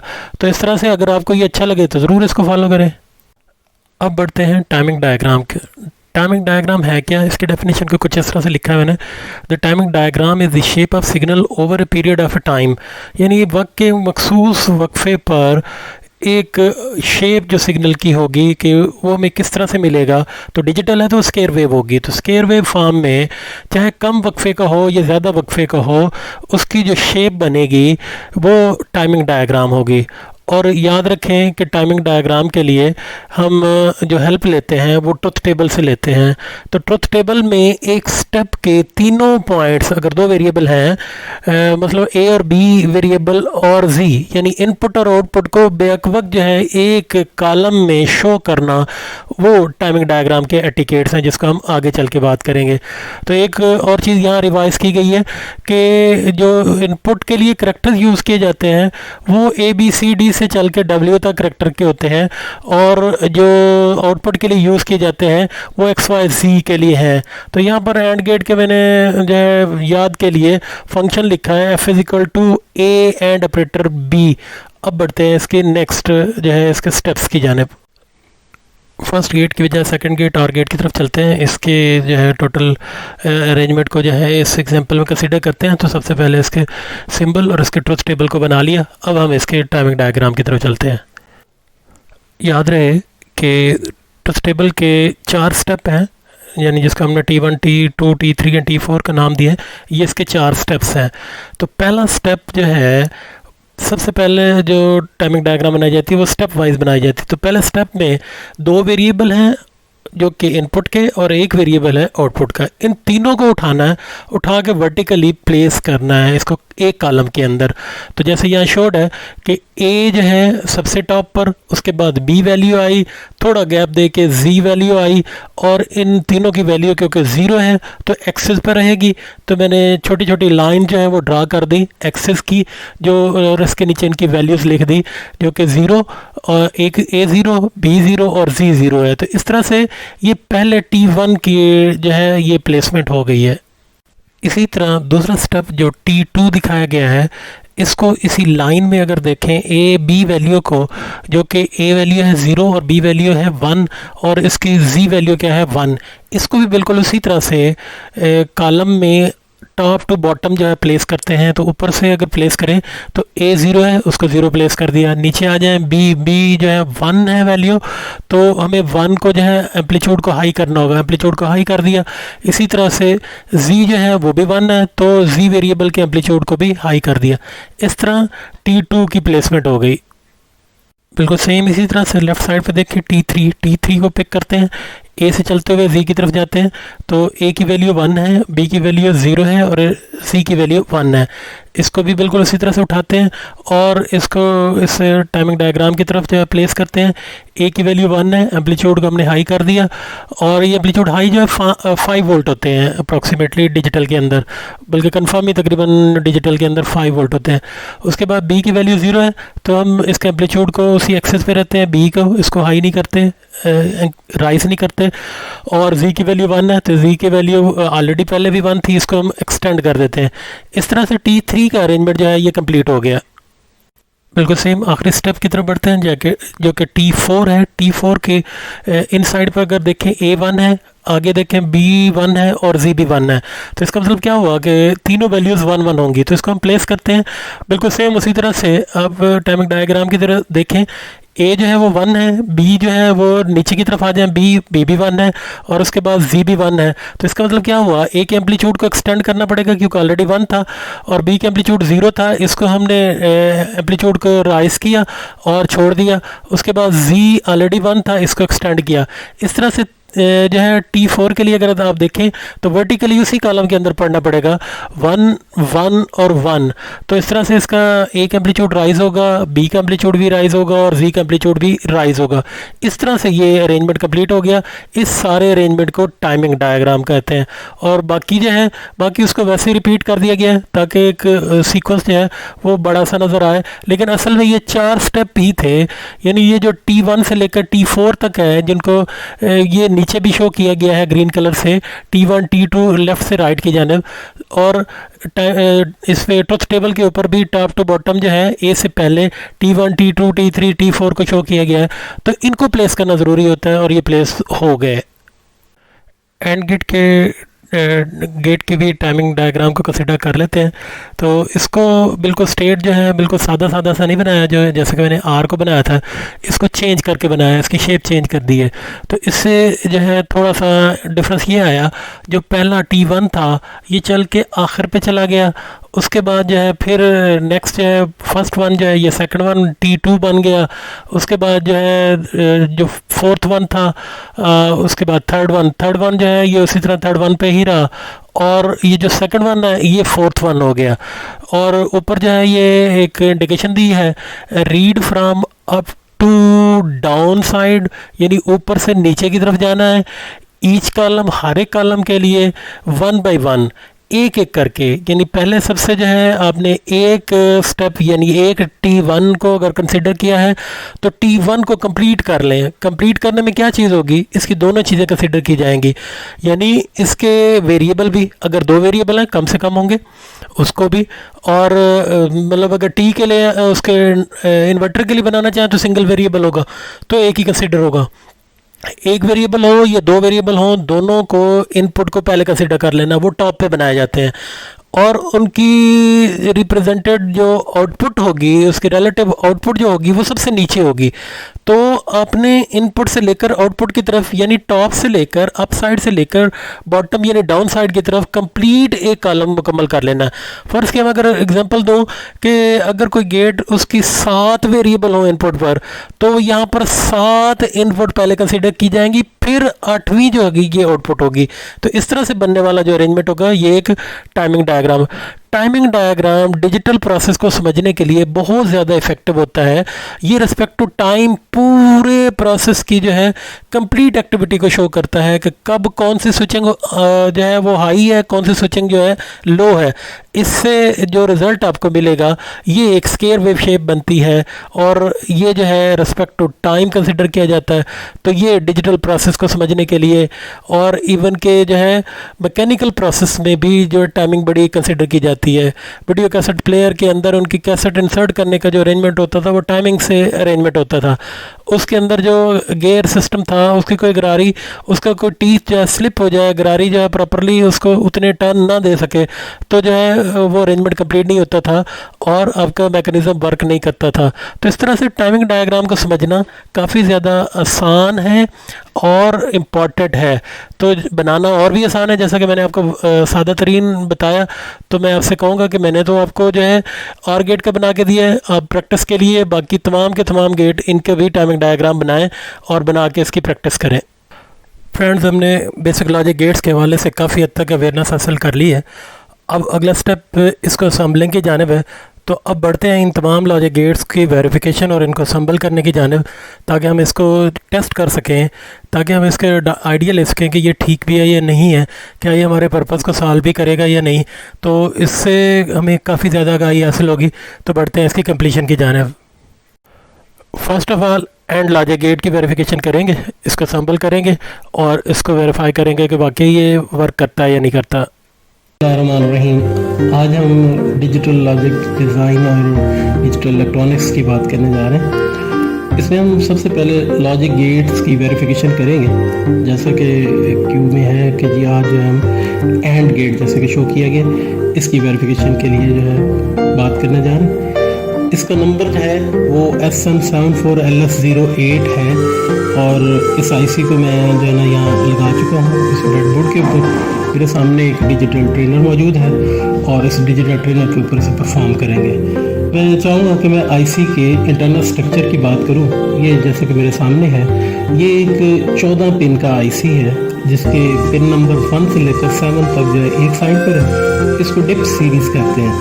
1 जो है 1 और 2 एक लॉजिक गेट मौजूद है, उसकी इनपुट है और 3 इसकी आउटपुट है। फिर इसी तरह से 4 और 5 इसकी इनपुट है और 6 इसकी आउटपुट है, जबकि 7 इसका ग्राउंड है। फिर अब बढ़ जाते हैं, 8 इसकी आउटपुट है, 9 और 10 इसकी इनपुट है। चौथे गेट की जो है 11 पिन नंबर जो है आउटपुट है और 12 है और 13 और 12 जो है ना ये इसकी इनपुट है और 14 इसकी पावर सप्लाई होती है VCC। इसे 5 वोल्ट की सप्लाई से ऑपरेट किया जाता है। तो मैं अब इस तरफ आता हूँ कि यहाँ पर जो है मैं इसके पिन के हवाले से बताना चाहूँगा कि ये जो कट यहाँ नज़र आ रहा है ये वाला, और इसके ऊपर ये सर्कल नज़र आ रहा है, ऊपर ये नंबर मेंशन है 74LS08 और ये नीचे ये एक सर्कल मौजूद है। इस सर्कल का मतलब ये है कि इसकी पिन ये जो है ये पिन नंबर 1 है और इसी तरह से 1, 2, 3 और ये 7 तक होगा। फिर ऊपर साइड पे 8 और इधर 14। जैसे कि यहाँ शोड है कि पिन नंबर 1 और पिन नंबर 2 जो है ये इसकी इनपुट है। पिन 1 को मैं अगर A मान लेता हूँ और पिन 2 को मैं अगर B मान लेता हूँ तो मैं इसको परफॉर्म करने के लिए जाता हूँ। मैं एक वायर का टुकड़ा लेके जो है इसके पिन नंबर 1 से लेकर लॉजिक का जो है इसकी इनपुट की तरफ आता हूँ और ये मेरे सामने एक लॉजिक ट्रेनर है जिसके ये स्विचेस हैं, लॉजिक स्विचेस, ये इनकी आउटपुट है। ये एक डुअल है। इसके साथ जो है ना यहाँ पर मुझे एक नज़र आ रहा है एक ब्लू कलर के ये इनपुट है और ग्रीन कलर में जो ये वाइट लिखा है ये इसकी आउटपुट है। इससे मुराद ये है कि ये जो मेरे राइट साइड पे जितने ये ब्लू कलर नज़र आ रहे हैं ना ये तमाम के तमाम जो है मेरे पास स्विचेस हैं और ये जो है मेरे पास एक लॉजिक प्रोब है जिसको मैं आउटपुट पे इस्तेमाल करूँगा। वैसे बेसिकली लॉजिक प्रोब मेरे पास यहाँ भी है। 2 LEDs यूज़ की गई हैं जिसमें एक LED लो के लिए होगी और एक इसकी हाई के लिए होगी। तो अब मैं बढ़ता हूँ इसकी वर्किंग की जानिब। मैं पिन नंबर 1 से एक वायर का टुकड़ा लेके इसके साथ अटैच करके बिल्कुल इसी तरह से इनपुट स्विच 1 की तरफ लेके जाता हूँ। इस तरह से इसे जोड़ देता हूँ। वायर का दूसरा टुकड़ा लेकर मैं पिन नंबर 2 से इसको कनेक्ट करता हूँ और स्विच नंबर 2 की जानिब जाता हूँ। बिल्कुल ऐसे ये मैंने इसको कनेक्ट कर लिया। अब मैंने इसकी इनपुट दे दी। अब आउटपुट के लिए मैं एक और वायर का टुकड़ा लेके इसको मैं लॉजिक प्रोब के साथ जोड़ देता हूँ जो कि आउटपुट मुझे शो करेगी। पावर सप्लाई के लिए मैं 7 नंबर से वायर का एक टुकड़ा लेके ग्राउंड की तरफ लेके जाता हूँ इस तरह से और बिल्कुल एग्जैक्टली जो अगर मैं इनको थोड़ा सा टेढ़ा करके इसको कर लेता हूँ तो पिन नंबर 14 जो मुझे पावर सप्लाई VCC है ये पिन नंबर 14 से मैं एक वायर का टुकड़ा लेके पॉजिटिव सप्लाई 5 वोल्ट इसको अप्लाई कर देता हूँ। मेरे लॉजिक गेट 1 की जो है वायरिंग मुकम्मल हो चुकी है। अब मैं इसकी वेरिफिकेशन करता हूँ। और ये जो है वर्किंग में देखता हूँ कि वर्किंग में है कि नहीं। मैंने फर्स्ट ऑफ ऑल दोनों स्विचेस को ए और स्विच बी को जो है 0 पे रखा, तो ये ब्लू कलर की एलईडी रोशन हो रही है, जो कि इस बात की अलामत है कि इस वक्त जो है लॉजिक जो है आउटपुट 0 होगी। अब मैं ए को 1 करता हूँ तो भी ये 0 पे रहेगा जैसे कि यहाँ पर है, और इसी तरह से इसको मैं बी को 1 करता हूँ तो भी जो है 0। और अगर मैं जब दोनों को हाई करता हूँ, यानी ए और बी दोनों को हाई करता हूँ, तो आउटपुट इसकी हाई मिलती है। तो इस तरह से ये बात इस बात की अलामत हुई कि ये स्विचेस जो हैं ये बिल्कुल ऐसे ही हैं जैसे कि ये सीरीज़ में कॉम्बिनेशन हो। जब तक सीरीज़ कॉम्बिनेशन जो है दोनों का कंप्लीट नहीं होगा, लॉजिक 1 नहीं होगी। यानी मैंने ए और बी पर 0 0 दिया तो मुझे आउटपुट 0 मिली। मैंने ए और बी पर 1, ए पर 0 और बी पर 1 दिया तो भी इसके आउटपुट 0। बिल्कुल इसी तरह से ए पर 1 और बी पर 0 दिया फिर भी इसके आउटपुट 0। जब तक मैंने ए और बी दोनों हाई नहीं किए मुझे आउटपुट हाई नहीं मिली। इसको मैं दोबारा से परफॉर्म कर लेता हूँ कि अगर मैं दोनों स्विचेस को जो है लो करता हूँ तो मुझे आउटपुट जो है वो लो मिलती है। ये ब्लू कलर की एलईडी जो है लो की इंडिकेशन है, और जो है रेड कलर की एलईडी जो होगी जो जैसे यहाँ है ये इसकी हाई की इंडिकेशन है। तो इसको मैं मज़ीद एक और तरीके से भी देख सकता हूँ। मेरे पास एक और फॉर्म भी मौजूद है कि मैं इसकी आउटपुट को जो है इस तरह से देख सकता हूँ। तो अगर मैं ये वायर ये लगा देता हूँ, अब ये सिंपल एक एलईडी की लॉजिक प्रॉब मेरे पास है। मैं जब 2 करता हूँ, दोनों को 0 0 करता हूँ तो आउटपुट 0। कोई सी एक जो है वो हाई कर देता हूँ, दूसरी लो है तो भी आउटपुट 0। इसी तरह से कोई सी एक हाई कर देता हूँ, यानी ये ए है ये बी है, बी को हाई कर दें, ए को लो कर दें तो भी इसकी आउटपुट लो। जब तक मैं दोनों को यानी ए और बी को हाई नहीं करूँगा उस वक्त तक इसकी आउटपुट जो है वो मुझे नहीं मिलेगी। इस तरह से ये वेरिफिकेशन होगी कि मेरा जो है लॉजिक गेट एंड गेट के अंदर जब तक दोनों इनपुट जो है वो हाई नहीं होगी इसकी आउटपुट हाई नहीं होगी, जैसा कि इसके फंक्शन टेबल में भी दिखाया गया और यहाँ प्रैक्टिकल भी करके दिखाया गया। मजीद जो है इसके 4 गेट, क्योंकि इसका नाम है 2 इनपुट क्वाड गेट है। क्वाड गेट को जो है मैं चारों को भी वेरीफाई कर सकता हूँ 1 बाई 1। इसमें एक बात देखने वाली होती है कि इस आईसी के चारों में से कोई एक गेट जो है वो वर्किंग में ना हो, फर्ज किया तो इसको डिस्कॉर्ड नहीं किया जा सकता, इसको फेंका नहीं जा सकता, बल्कि इसको इस्तेमाल में लाया जा सकता है। इसका कोई और गेट जो है वो इस्तेमाल में हम ला सकते हैं, इसको बेकार नहीं किया जा सकता। तो चारों गेट को हम जो है वेरीफाई कर सकते हैं, चेक कर सकते हैं। तो लॉजिक गेट के टेस्टिंग का ये तरीकाकार है कि हम उसके टेबल के अकॉर्डिंगली लॉजिक इनपुट पे देते हैं और इसकी आउटपुट जो है लॉजिक प्रॉब के जरिए से देखते हैं। जैसे कि मैंने डुअल लॉजिक प्रॉब यहाँ शो की है कि अगर मैं इसको लो करता हूँ तो ये एलईडी जो एक लॉजिक प्रॉब की थी वो 0 होगी, यानी ऑफ होगी ये एलईडी, और दूसरी एलईडी जो इंडिकेट कर रही है लो को भी, और वो ब्लू कलर की है। इस तरह से मेरा जो है एंड गेट के मैं चारों जो है लॉजिक गेट्स को मैं चेक कर सकता हूँ और इसको वेरीफाई कर सकता हूँ।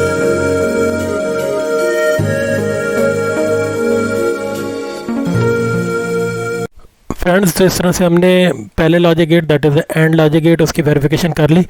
अब बढ़ते हैं दूसरे लॉजिक गेट जो कि और लॉजिक गेट है। गेट की टेस्टिंग के हवाले से जो है आज हम और गेट को टेस्ट करने जा रहे हैं।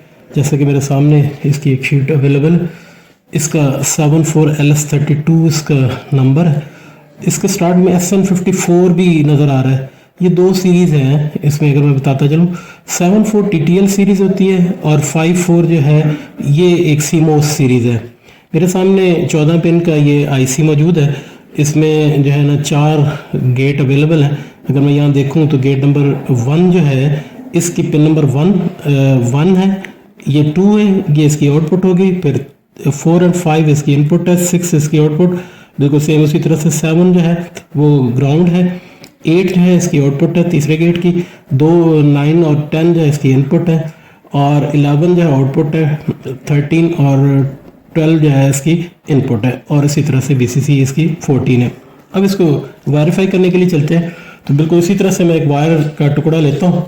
उस वायर के टुकड़े के साथ जो है मैं कुछ इस तरह से पिन नंबर 1 से मैं एक वायर का टुकड़ा जो है लॉजिक स्विचेस 1 की जानब लेके जाता हूँ। जैसा मैंने पहले बताया था कि जी ब्लू कलर के जो है लॉजिक स्विच है, ये इसकी आउटपुट है लॉजिक की, मुझे यहाँ पर फैसिलिटी मिलेगी।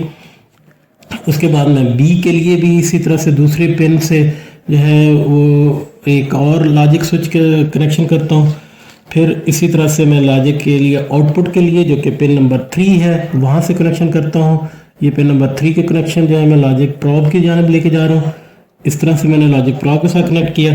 अब नेगेटिव सप्लाई वर्किंग के लिए मैं इसके पिन नंबर 7 से जो है मेरे पास जो अवेलेबल नेगेटिव सप्लाई है उसकी तरफ, जो कि मेरे पास यहाँ ग्राउंड के नाम से नज़र आ रही होगी, ये पॉइंट, और बिल्कुल इसी तरह से एक वायर का टुकड़ा लेके मैं पिन नंबर 14 जो है उस पर पॉजिटिव सप्लाई जो है ना वो 5 वोल्ट वो अप्लाई करता हूँ, जो कि इस तरह से है। अब ये मेरा सर्किट जो है ये मुकम्मल हो चुका है। इसको मैं जो है इस गिवन टेबल की मदद से जो है ना इसको वेरीफाई करूँगा। मैं अपने डिजिटल ट्रेनर का स्विच ऑन करता हूँ। इसमें प्रॉपर्टीज़ कुछ यूँ है कि जब दोनों स्विचेस लो हों, इसकी शाफ्ट जब नीचे हो, जैसे कि यहाँ शोड है, इसकी शाफ्ट जब नीचे हो तो ये लो है और इसकी शाफ्ट जब ऊपर हो तो ये हाई है। और इसके अलावा जो है दीगर कंपनी जैसे मुख्तलिफ डिजिटल ट्रेनर बनाती हैं, उनके अपने अपना एक तरीकाकार होगा, जो शोर्ट होगा उसी तरह से काम किया जाएगा। लाइक दिस, अगर मैं ए जो है जो मेरा पहला स्विच है इसको मैं ज़ीरो कर दूँ, लो कर दूँ, और बी को मैं हाई कर देता हूँ, तो मेरे पास आउटपुट जो होती है वो हाई होती है। और इसी तरह से तीसरे स्टेप में मैं आता हूँ, ए को इसको मैं लो कर देता हूँ, बी को और ए को मैं हाई कर देता हूँ, तो भी मेरे पास आउटपुट हाई मिलती है। द सेम अगर मैं दोनों ए और बी को हाई कर देता हूँ तो मुझे आउटपुट हाई मिलेगी। ये एक ऐसा लॉजिक स्विचेस का एक अरेंजमेंट है जिसमें स्विचेस जो होते हैं ना वो पैरेलल में होते हैं, दोनों स्विचेस। इनमें से ए या बी कोई भी स्विच ऑन हो तो आउटपुट हाई मिलती है, और दोनों ऑन हो तो भी आउटपुट हाई होगी, जैसा कि यहाँ पर मैंने शो किया है कि इसकी शाफ्ट जो है स्विचेस मैंने ऐसे सिलेक्ट किए हैं कि दोनों स्विचों में मुझे हाई मिल रहा है, और जो है लॉजिक प्रॉब के ऊपर भी जो है वो रेड कलर की एलईडी रोशन हो रही है, जिस बात की अलामत है कि हाई है। बिल्कुल इसी तरह से मैं किसी जो है ना इन दोनों को जब तक लो नहीं करूँगा, इन दोनों को लो पे नहीं लाऊंगा, उस वक्त तक ब्लू कलर की एलईडी रोशन नहीं होगी। ब्लू कलर की एलईडी इस बात की अलामत है कि लॉजिक जो है आउटपुट इसकी ज़ीरो है, और रेड कलर की एलईडी की जो है बिल्कुल इसी तरह से अलामत है कि ये आउटपुट इसकी 1 है। मैं इसको भी बिल्कुल उसी तरह से जज कर सकता हूँ। सिंगल 1 के ज़रिए से भी मैं लॉजिक आउट के लिए अलहदा से एक अरेंजमेंट कर लेता हूँ, और उसकी सिंगल एलईडी सम टाइम मुख्तलिफ ट्रेनर्स के अंदर जो है ये भी अवेलेबल होता है, तो मैं इसको भी चेक कर सकता हूँ। अब इसमें ये होगा कि जब लॉजिक हाई होगा तो ये एलईडी रोशन होगी, और जब लॉजिक लो होगा उसमें एलईडी ये रोशन नहीं होगी।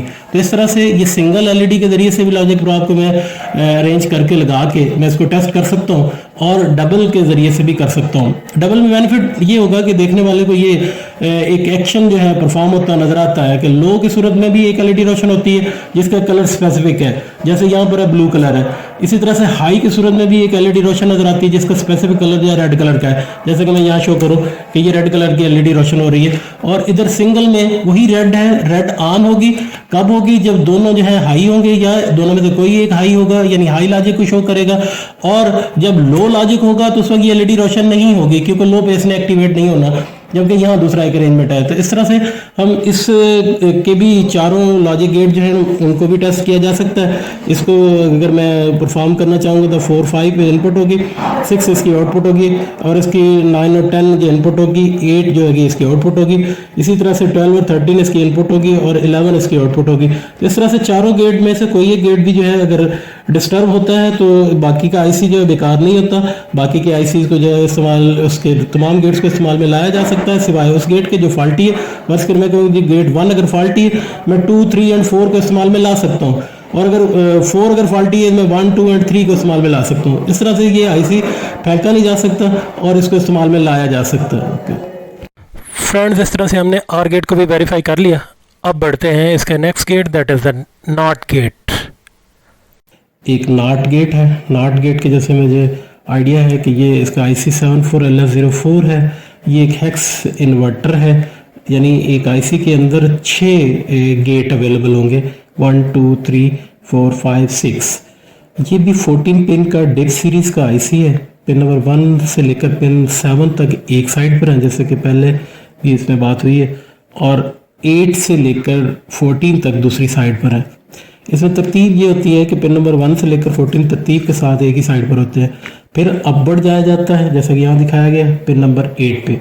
अब अगर मैं देखूँ तो ये इन्वर्टर या नॉट गेट जिसको हम उर्फ़-ए-आम में कहते हैं, उसमें यह होता है कि अगर ए पर मैंने इनपुट दी है A = 0 then output is 1, A is equal to 1 then output is 0, यानी जो इनपुट पे अप्लाई करेंगे इसकी आउटपुट उसकी इन्वर्ट करेगी, इन्वर्स होगी, उसका बार होगा और वो उलट होगा। इसकी वेरिफिकेशन के लिए बढ़ते हैं। मैं पिन नंबर 1 जो है उससे एक जंपर वायर कनेक्ट करके इनपुट अप्लाई करता हूँ लॉजिक स्विचेस के तरफ से, लॉजिक स्विचेस से। ये मैंने पिन नंबर 1 से एक वायर जो है अटैच की, एक वायर का टुकड़ा और लेके मैं पिन नंबर 2 जिसकी आउटपुट है उसको कनेक्ट करता हूँ, और ये मैंने दूसरा हिस्सा है इसका जो है लॉजिक प्रोब की तरफ जो है इसको अटैच कर दिया। आईसी को वर्किंग के लिए मैं इसके ग्राउंड के लिए पिन नंबर 7 से एक वायर का टुकड़ा कनेक्ट करके ग्राउंड की तरफ लेके आता हूँ। बिल्कुल सेम इसी तरह से पिन नंबर 14 से मैं एक वायर का टुकड़ा लेके जो है वो मैं इस तरफ लाता हूँ, जो कि इसकी पॉजिटिव सप्लाई है लाइक दिस वन, और जो है मैं इसकी वेरिफिकेशन को मुकम्मल करता हूँ। पावर सप्लाई को मैं ऑन करता हूँ, ऑन करने पर मैं इसको लो करता हूँ तो इसकी आउटपुट जो होगी वो लो होगी, और इसको मैं हाई करता हूँ तो इसकी आउटपुट जो होगी वो इस फॉर्म में मिलेगी। यानी अगर मैं इसको 0 करता हूँ इनपुट पे तो इसकी आउट जो होगी वो 1 होगी, अगर मैं इसको 1 करता हूँ तो इसकी आउटपुट 0 होगी। इस तरह से ये जो है ये आउटपुट मुझे मिलेगी। इस तरह से नॉट गेट की वेरिफिकेशन कंप्लीट होती है। ये हमने मुकम्मल कर लिया। इसके बाद अगले गेट की तरफ चलते हैं, क्योंकि ये बेसिक लॉजिक गेट से अब जो है कॉम्बिनेशनल लॉजिक गेट स्टार्ट होने लगे हैं। तो अब हम वेरीफाई करेंगे, that is a NAND gate.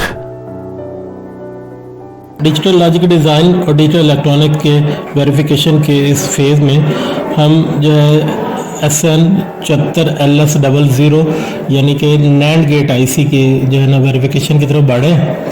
ये 2 इनपुट नैंड गेट है, जैसा कि यहाँ शोड है कि इसमें भी जो है 4 गेट अवेलेबल हैं, और ये भी जो है बिल्कुल उसी तरह से पहले एंड गेट की तर्ज की इसके स्ट्रक्चर है।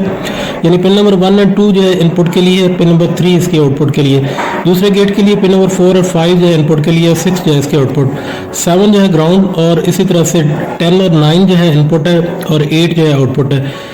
13 और 12 जो है वो इनपुट है और 11 जो है वो आउटपुट है, और 14 जो है वो उसकी बेसिस है। अब हम इसको बढ़ते हैं वेरिफिकेशन के लिए। वेरिफिकेशन में बिल्कुल उसी तरह से हम देखेंगे। साथ साथ इसमें एक और वजाहत करता चलूँ कि इसके पहले तीनों स्टेट में लॉजिक हाई होगा, यानी 0 पे हाई होगा, 0 पे हाई होगा, 1 पे हाई होगा।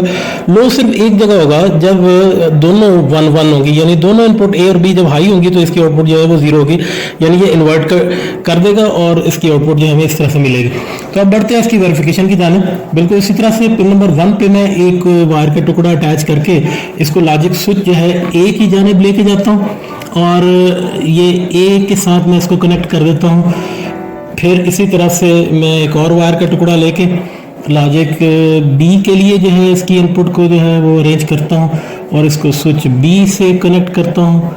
इस तरह से ये स्विच बी के साथ कनेक्ट हो गया, और बिल्कुल सेम आउटपुट के लिए जो मैं एक और वायर का टुकड़ा लेके इसको पिन नंबर 3 से अटैच करके इसको जो है इसकी लॉजिक प्रोब के साथ कनेक्ट करता हूँ, और पावर सप्लाई के लिए पिन नंबर 7 से ग्राउंड जो है इसकी जानिब एक वायर का टुकड़ा लेके इसको ग्राउंड को इसके साथ कनेक्ट करता हूँ, नेगेटिव सप्लाई इसको प्रोवाइड करता हूँ, और पॉजिटिव सप्लाई जो है इसकी पिन नंबर 14 जो कि मुझे यहाँ पर आइडिया है, और इसको मैं 5 वोल्ट के साथ कनेक्ट करता हूँ।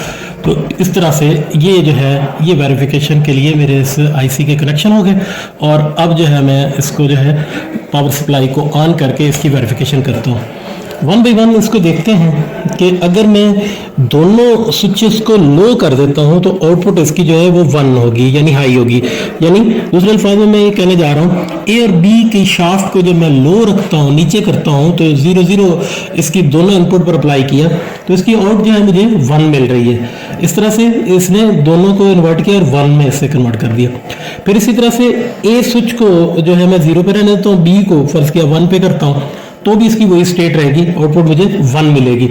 और उसके बाद जो है मैं इसको बी को लो करके ए को हाई करता हूं तो भी इसकी आउटपुट मुझे 1 मिलेगी, लेकिन जैसे ही मैं दोनों को हाई करता हूं तो इसकी आउटपुट मुझे लो मिलेगी। इस तरह से ये नैंड गेट जो है इसमें सिर्फ एक दफ़ा लो आउटपुट मिलती है, जब दोनों इनपुट जो है 1 1 हो तो उस वक्त लो होगी, अदरवाइज कोई भी एक इनपुट हाई होगी या दोनों इनपुट जो है वो उसकी लो होगी तो इसकी आउटपुट जो होगी वो 1 होगी, यानी हाई होगी, लो सिर्फ जो है 1 1 पे होगी। इस तरह से ये जो है इन्वर्टर का जो है उसका वर्क कर रहा है दोनों जगह पर, और यहाँ भी उसी तरह से है। एंड गेट के इनवर्स काम करता है, एंड गेट के जो है 0 0 मिलता है, एक में 1 मिलता है, जबकि इसमें दोनों में तीनों इनपुट में 1 1 मिल रहा है और सिर्फ एक पे 0 मिल रहा है। तो इस तरह से हम नैंड गेट की वेरिफिकेशन करते हैं। और ये नैंड गेट एक से ज़्यादा मतलब जो है ना लॉजिक गेट्स जो है ना एक आईसी में मौजूद होते हैं, हर लॉजिक गेट में 2 से ज़्यादा इनपुट्स होती हैं। तो मेरे सामने ये जो है ये क्वाड 2 इनपुट नैंड गेट है जिसकी वेरिफिकेशन की, और इसका नंबर जो है मैंने जैसे कि पहले बताया कि SM74LS00, और यहाँ पर 54 भी नज़र आ रहा है। तो 54 जो है इसकी TTL को ज़ाहिर करता है, और 74 जो है इसकी 54 CMOS को ज़ाहिर करता है, और 74 जो है इसके TTL को ज़ाहिर करता है। तो इस तरह से इसकी वेरिफिकेशन मुकम्मल होती है। इस तरह से नैंड गेट की वेरिफिकेशन कंप्लीट हुई। अब बढ़ते हैं नॉर गेट की जानिब। आज हम डिजिटल लॉजिक डिज़ाइन की वेरिफिकेशन और डिजिटल इलेक्ट्रॉनिक की वेरिफिकेशन के सिलसिले में जो है क्वाड 2 इनपुट नॉर गेट की वेरिफिकेशन करने जा रहे हैं। इसका नंबर जैसे कि हमें आइडिया है कि ये 74LS02 है, और ये जो है बिल्कुल इसी तरह से ये 2 इनपुट के 4 गेट का हामिल ये है। अब हम इसकी वेरिफिकेशन से पहले इसके टेबल पे नज़र रखते हैं। ए और बी इसकी इनपुट और एक्स जो है इसकी आउटपुट है। अगर गौर किया जाए ए और बी जो है जब 0 है तो इसकी आउटपुट जो होगी 1 होगी, बाकी किसी भी स्टेट में इसकी आउटपुट जो है 1 नहीं होगी बल्कि वो 0 होगी, यानी इसकी आउटपुट सिर्फ ए और बी के 0 होने पर जो है ना 1 होगी, अदरवाइज ये 0 रहेगी। तो चलते हैं इसकी वेरिफिकेशन की जानिब। तो यहाँ पर मैंने ब्रेड बोर्ड पर जो है एक 7402 जो है LS02 IC लगाया है। इसको जो है वेरिफिकेशन की तरफ बढ़ते हैं। एक बात नोट की जा सकती है कि इसकी जो है पिन कनेक्शन जो है थोड़े डिफरेंट है, यानी इसकी पिन नंबर 1 है आउटपुट है, यानी स्टार्ट की पिन जो है ये आउटपुट के लिए है, और इसकी सेकंड वन जो है यानी 1 आउटपुट है, 2 और 3 इनपुट है, 4 आउटपुट है, 5 और 6 जो है ना वो इनपुट है। बिल्कुल इसी तरह से 8 9 इनपुट है, 10 जो है वो आउटपुट है, 11 12 जो है इनपुट है, और 13 आउटपुट है। लेकिन इसके ग्राउंड और पावर सप्लाई VCC जो है वो उसी तरह से पिन नंबर 7 और पिन नंबर 14। तो बढ़ते हैं इसकी वेरिफिकेशन की जानिब, इसको संभल करने की जानिब। तो पिन नंबर 2 पे मैं जो है एक ए इनपुट के लिए एक वायर का टुकड़ा लेके इसको लॉजिक स्विच ए की जानिब जो है ना कनेक्ट करता हूँ, इसके साथ कनेक्ट करता हूँ, और इसी तरह से एक और वायर का टुकड़ा लेके मैं पिन नंबर 3 से जो है बी की जानिब जाता हूँ। As A B input logic switch के साथ मैंने इसको जोड़ दिया लॉजिक अप्लाई करने के लिए, और इसकी आउटपुट के लिए एक वायर का टुकड़ा और लिया, और पिन नंबर 1 को लॉजिक प्रॉब के साथ जोड़ दिया, ऐसे जोड़ा हूँ लाइक दिस, और इसको मैंने कनेक्ट कर दिया। अब जो है मैं इसको सप्लाई देने के लिए जा रहा हूँ। सबसे पहले जो है पिन नंबर 7 पर ग्राउंड यानी लो टेंशन जो है ये मैंने इसके साथ अटैच कर दिया, और पिन नंबर 14 पर एक और वायर का टुकड़ा लेके मैंने पॉजिटिव सप्लाई जो है वो इस पर इस तरह से कनेक्ट करने जा रहा हूँ। ये मैंने इसको कनेक्ट कर लिया। अब जो है मेरे पास इसके कनेक्शन जो है मुकम्मल हो चुके हैं, और इसके मैं पावर को ऑन करके इसके जो है टेबल के अकॉर्डिंगली इसकी वेरिफिकेशन कर लेता हूँ। पावर ऑन करने पर जो है मुझे जो है अगर मैं इसको गौर करूँ तो सबसे पहले मैं 0 0 कर देता हूँ, दोनों स्विचेस को मैं लो कर देता हूँ, तो मुझे आउटपुट जो है ना वो 1 मिल रही है, क्योंकि मेरे लॉजिक प्रॉब की रेड LED जो है ना वो रोशन हो रही है। इस बात की अलामत है कि ये जो है ये पहली स्टेटमेंट जो है इसकी वो बिल्कुल ठीक है, यानी ए और बी को जब 0 0 किया तो इसकी आउटपुट जो है ये 1 है। बिल्कुल सेम इसी तरह से ए स्विच की पोजीशन को मैं चेंज कर दूँ या बी की, दोनों में से किसी एक को पहले ए को मैं करता हूँ। ए को मैंने लो से हाई पे किया, जब मैंने लो से हाई पे किया तो इसकी आउटपुट जो है वो 0 हो गई। बिल्कुल इसी तरह से इसको मैं लो कर देता हूँ और बी को हाई कर देता हूँ तो उसकी भी आउटपुट 0 हो जाएगी। फिर मैं दोनों को भी हाई कर दूँ तो भी मुझे जो है इसकी आउटपुट वो 0 मिलती है।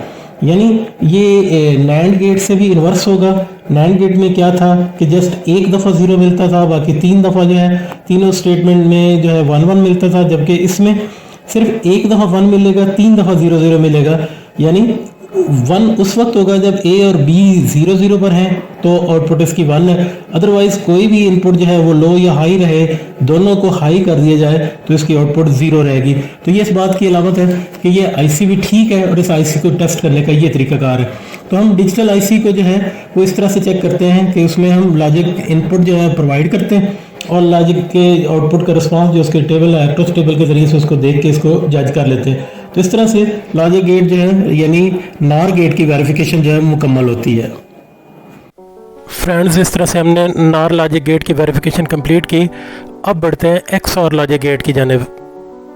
डिजिटल लॉजिक डिज़ाइन और डिजिटल इलेक्ट्रॉनिक के सीरीज़ में आज जो है हम 74LS86 जो कि 2 input quad exclusive OR gate जिसको उर्फ आम में XR गेट कहते हैं की वेरिफिकेशन की तरफ बढ़ रहे हैं। हमारे पास जो है ना LS74LS86 जो है ना वो अवेलेबल है। तो इसके मैं टेबल की जाने पहले सबसे पहले आता हूँ। तो इसके टेबल को अगर गौर करें तो ए और बी इनपुट जब इसका असूल ये है कि जब इसकी दोनों इनपुट एक जैसी होंगी तो इसकी आउटपुट लो होगी। यानी अगर देखा जाए ए और बी लो है तो आउटपुट लो है, ए और बी हाई है तो भी इसकी आउटपुट जो है ना वो लो है। तो ये कंपैरिजन के लिए यूज़ किया जाने वाला बेहतरीन और सबसे ज़्यादा इस्तेमाल होने वाला आईसी है। जबकि जब भी कभी इसके कोई भी इनपुट जो है ना इन्वर्स हो जाए दूसरे की निस्बत, यानी एक अगर लो है एक हाई है, इसी तरह से ये हाई है ये लो है तो इसकी आउटपुट हाई होगी। तो इसको बढ़ते हैं वेरिफिकेशन की जानिब।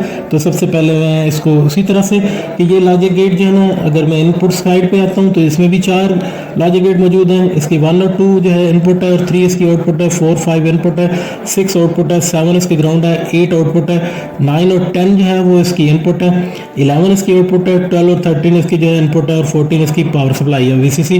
तो मैं इसकी वेरिफिकेशन की जानिब बढ़ता हूँ। तो मैं एक वायर का टुकड़ा लेके इसके पिन नंबर 1 से कनेक्ट करके लॉजिक स्विचेस की जानिब इसका दूसरा टुकड़ा जो है वो कनेक्ट करता हूँ लाइक दिस। और मैंने लॉजिक स्विच ए के साथ इसके जो है कनेक्ट किया। इसी तरह से मैं वायर का दूसरा टुकड़ा लेता हूँ, इसको मैं बी यानी पिन नंबर 2 के साथ जो है कनेक्ट करके इसका दूसरा टुकड़ा लॉजिक स्विच जो है वो बी की जानिब लेके जा रहा हूँ और मैंने लॉजिक स्विच बी के साथ इसको कनेक्ट कर दिया। अब मेरी इनपुट जो है ये मुकम्मल हो गई। आउटपुट के लिए मैं पिन नंबर 3 पर एक वायर का टुकड़ा अटैच करके इसको मैं लॉजिक प्रॉब के साथ मिलाता हूँ।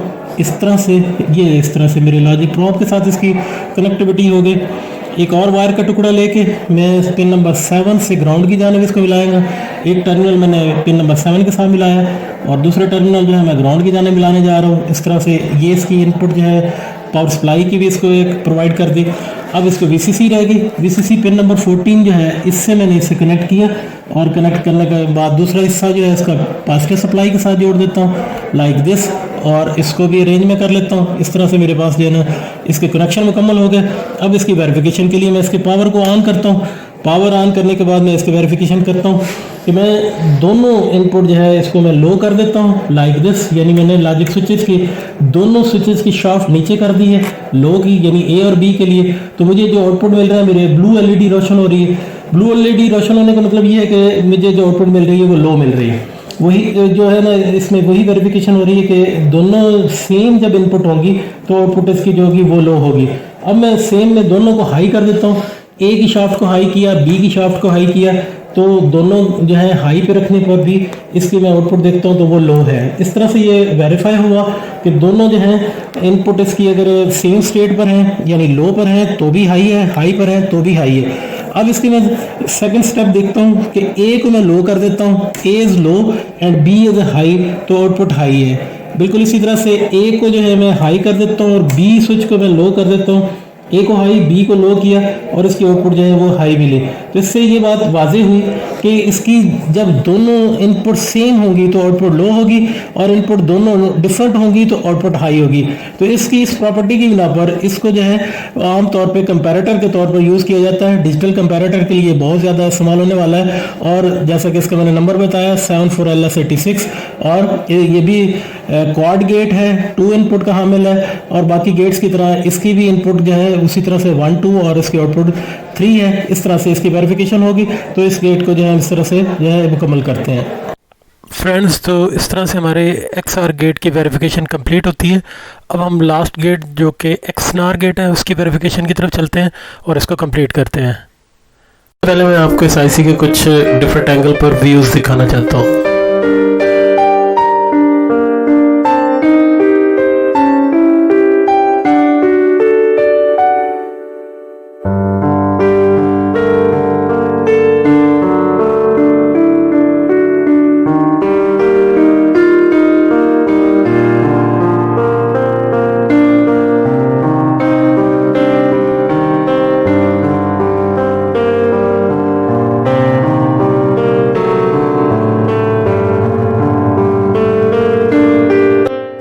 अब IC के तारफ को शुरू करते हैं।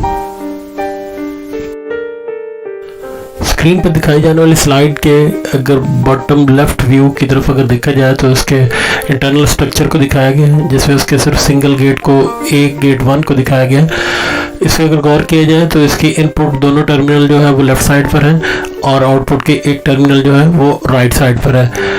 यानी पिन नंबर 1 जो है वो पहली इनपुट A1 है, पिन नंबर 2 दूसरी इनपुट है B1 और तीसरी पिन जो है वो आउटपुट की दैट इज़ द Z1। बाकी जो है इसमें 7 ग्राउंड है उसी तरह से और 14 जो है ये पॉजिटिव सप्लाई है। स्टेप की तरफ बढ़ते हैं, इसमें गेट 2 का इजाफा कर देते हैं। तो गेट नंबर 2 जो है अगर इसको गेट 1 से कंपैरिजन किया जाए तो ये एक दूसरे के उलट है। यानी इन दोनों की जो है आउटपुट जो है दोनों डिफरेंट साइड पर है, इनपुट दोनों डिफरेंट साइड पर है। यानी गेट नंबर 2 को अगर देखा जाए तो पिन नंबर 4 जो है इसकी आउटपुट है जिसे Z2 से ज़ाहिर किया गया है और जो कि लेफ्ट साइड पर है। इनपुट साइड को देखा जाएगा दोनों इनपुट इसके जो है वो राइट साइड पर है और बिलतरतीब पिन नंबर 5 और पिन नंबर 6 है। A2 जो है वो पिन नंबर 6 को दिखाया गया है और B2 जो है वो पिन नंबर 5 को दिखाया गया है। नेक्स्ट स्टेप में गेट नंबर 3 का इजाफा कर देते हैं। इसकी आउटपुट लेफ्ट साइड पर है, इसकी इनपुट जो है वो राइट साइड पर है। यानी इसके आउटपुट के लिए पिन नंबर 10 है जिसको Z3 ज़ाहिर किया गया है और बिल्कुल इसी तरह से पिन नंबर 9 जो है वो एक इनपुट है, इसको B3 से ज़ाहिर किया गया है। दूसरी इनपुट जो है वो पिन नंबर 8 है जिसको A3 से ज़ाहिर किया गया है। अगले मरहले में हम एक गेट का और का इजाफा कर देते हैं, दैट इज़ गेट नंबर 4 और गेट नंबर 4 को ऐड करके अगर देखा जाए तो उसकी डायरेक्शन भी जो है वो बिल्कुल उलट होगी। मीन टू से गेट नंबर 1 और गेट नंबर 4 की डायरेक्शन एक होगी और गेट नंबर 2 और गेट नंबर 3 के जो है इनपुट आउटपुट की डायरेक्शन एक जैसी होगी। अगर गौर किया जाए तो इसकी आउटपुट जो है वो पिन नंबर 11 है जिसको Z4 से ज़ाहिर किया गया है और इसी तरह से दोनों इनपुट बिलतरतीब 13 और 12 है जो कि 13 को A4 से ज़ाहिर किया गया और 12 को B4 से ज़ाहिर किया गया, जबकि पॉजिटिव सप्लाई इसके पिन नंबर 14 पर है 5 वोल्ट की और नेगेटिव सप्लाई पिन नंबर 7 पर है जो कि कॉमन लिए थे। इस गेट की एक खूबी ये है क्योंकि ये ओपन कलेक्टर है तो ये सप्लाई अप्लाई करने पर भी इसकी आउटपुट आपको नहीं मिलेगी।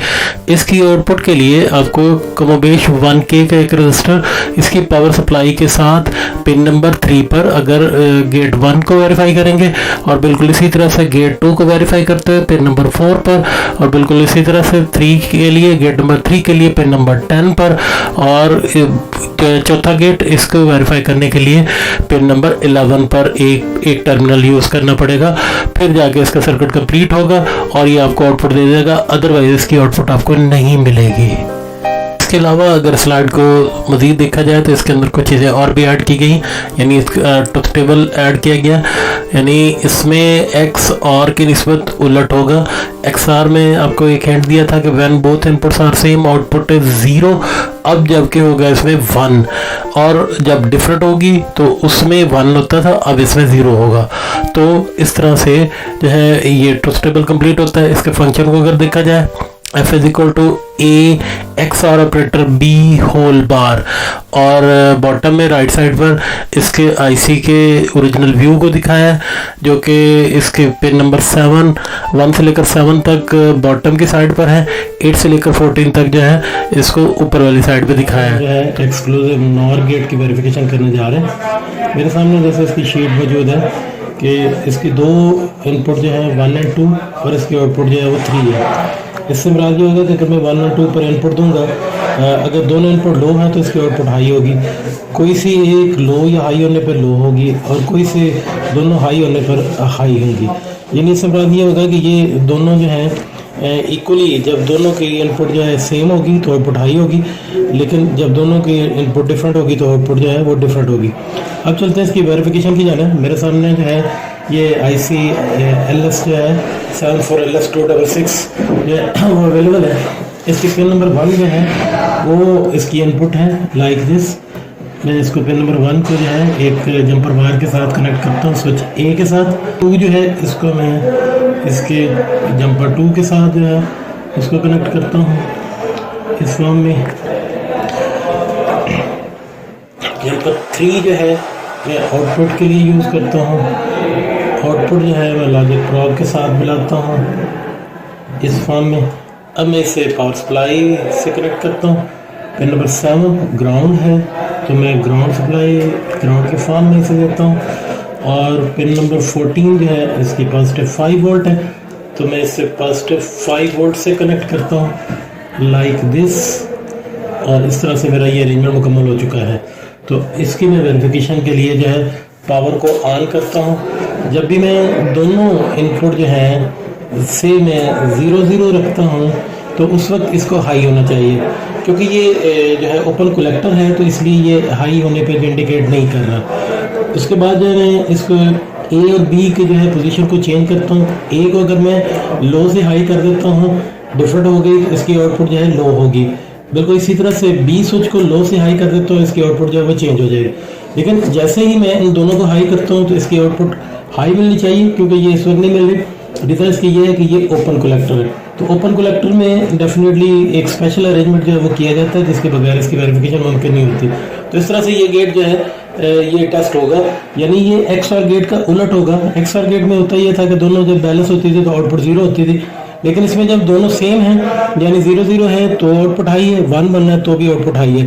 तो इस तरह से इसकी वेरिफिकेशन जो है ये मुकम्मल होती है। लेकिन इसकी वेरिफिकेशन में अगर आप हाई की फॉर्म को देखना चाह रहे हो तो उसके लिए आपको एक स्पेशल अरेंजमेंट यूज़ करना पड़ेगा जो कि एक ओपन कलेक्टर के लिए अरेंजमेंट होता है। फ्रेंड्स, पहली वीडियो में मैंने स्पेशल अरेंजमेंट ना करके आपको जो है इसकी आउटपुट दिखाई थी। अब जो है नेक्स्ट वीडियो में मैं एक स्पेशल अरेंजमेंट करने के बाद इसकी प्रॉपर आउटपुट आपको दिखाता हूँ, जो कि उसकी टाइमिंग डायग्राम और दीगर जो है ट्रुथ टेबल के अकॉर्डिंगली होती है, जो कि एक परफेक्ट मेथड है। तो इसको अब बढ़ते हैं इसको कंप्लीट करने की जानिब। जो कि एक्सक्लूसिव नार गेट है इसकी वेरिफिकेशन, और क्योंकि ये ओपन कलेक्टर है तो इस सूरत में इसको अरेंज करेंगे एक स्पेशल अरेंजमेंट के साथ, ताकि इसकी दोनों इनपुट जो हैं जब दोनों लो हो तो भी आउटपुट हाई हो, दोनों हाई हो तो भी आउटपुट हाई हो। लेकिन जैसे नॉर्मली तौर पर कोई एक लो और कोई एक हाई हो तो इसकी आउटपुट लो होती है। लो की इंडिकेशन ओपन कलेक्टर में तो मिलती है, लेकिन बाकी ICs की तरह जो है ओपन कलेक्टर में हाई की आउटपुट नहीं मिलती। इसकी वेरिफिकेशन के लिए चलते हैं। मैं एक जंपर वायर उसका एक टर्मिनल जो है IC के पिन नंबर 1 से लेकर अपने इनपुट A लॉजिक जो है स्विच की जानब लेके जाता हूँ। एक और जंपर वायर लेके उसको जो है मैं B के साथ कनेक्ट करने के साथ स्विच B के साथ जो है उसको लेके जाता हूँ इस फॉर्म में। ग्राउंड के लिए जो है इसको मैं पिन नंबर 7 से ग्राउंड की जानब एक टर्मिनल जो है इसको लेके जाता हूँ।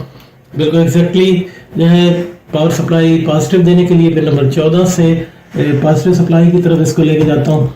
अब इसकी आउटपुट जो है इसको चेक करने के लिए पिन नंबर 3 से मैं लॉजिक प्रोब की जानिब जो है इसके एक वायर का टुकड़ा मिला के इसको कनेक्ट करता हूँ लाइक दिस।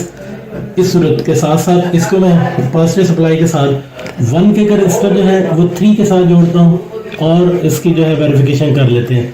तो इस तरह से जो है ये वेरिफिकेशन जो है ये मुकम्मल होगी पिन नंबर 3 के साथ, और पिन 3 जो होगी उसके साथ मैंने एक रजिस्टर यूज़ किया। तो इसको पावर को ऑन करता हूँ। जब भी दोनों को मैं लो करता हूँ तो भी इसकी आउटपुट हाई होगी लाइक दिस वन। जो है दोनों लो हैं तो भी आउटपुट हाई है। ए को मैं अगर लो से हाई की तरफ लेके जाता हूँ इसकी आउटपुट लो की जाना चली जाएगी, क्योंकि ग्रीन LED रोशन होना जो लो का है। इसी तरह से बी को मैं करता हूँ तो बी के लिए ये है, और अगर दोनों को मैं हाई करता हूँ तो इस तरह से मुझे हाई मिलता है। जबकि नॉर्मली अगर इसको देखा जाए और अगर ये अरेंजमेंट ना किया जाए, जो कि मैंने यहाँ पर 1K का रजिस्टर जो है पॉजिटिव से आउटपुट की जानिब कनेक्ट किया था ओपन कलेक्टर को, तो जब तक ये ना किया जाए उस वक्त तक हाई की इंडिकेशन नहीं आएगी, लेकिन लो की इंडिकेशन जो है वो मिलती रहेगी, जो कि नॉर्मली पहले वाली आईसी के अरेंजमेंट में भी नजर आ रहा था, लेकिन इसमें जो है इस तरह से। तो दोनों अरेंजमेंट जो है, इसमें स्पेशल अरेंजमेंट ये करने के बाद जो इसके आउटपुट को देखा जा सकता है।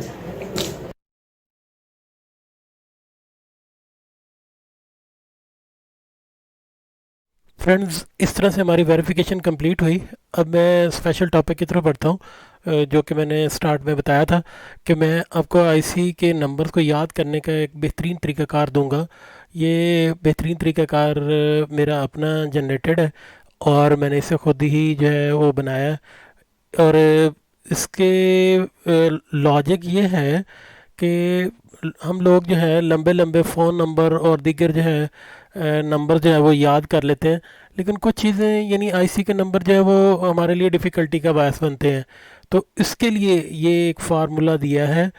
इसमें फार्मूला कुछ इस तरह से है कि आपने सिर्फ इतना याद रखना है, 832 402 86 66, 832 402 86 66।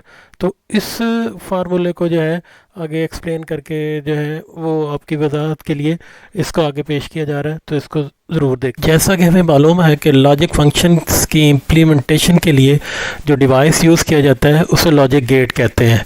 बिल्कुल इसी तरह से इन तमाम फंक्शंस की को भी इम्प्लीमेंट करने के लिए जो जो लॉजिक गेट्स यूज़ किए जा रहे हैं इसको मैं अभी वाज़े करता हूँ। जैसा कि पहला लॉजिक गेट है एंड गेट उसे कहेंगे, और इसके लिए जो आईसी यूज़ की जाएगी वो 7408 है।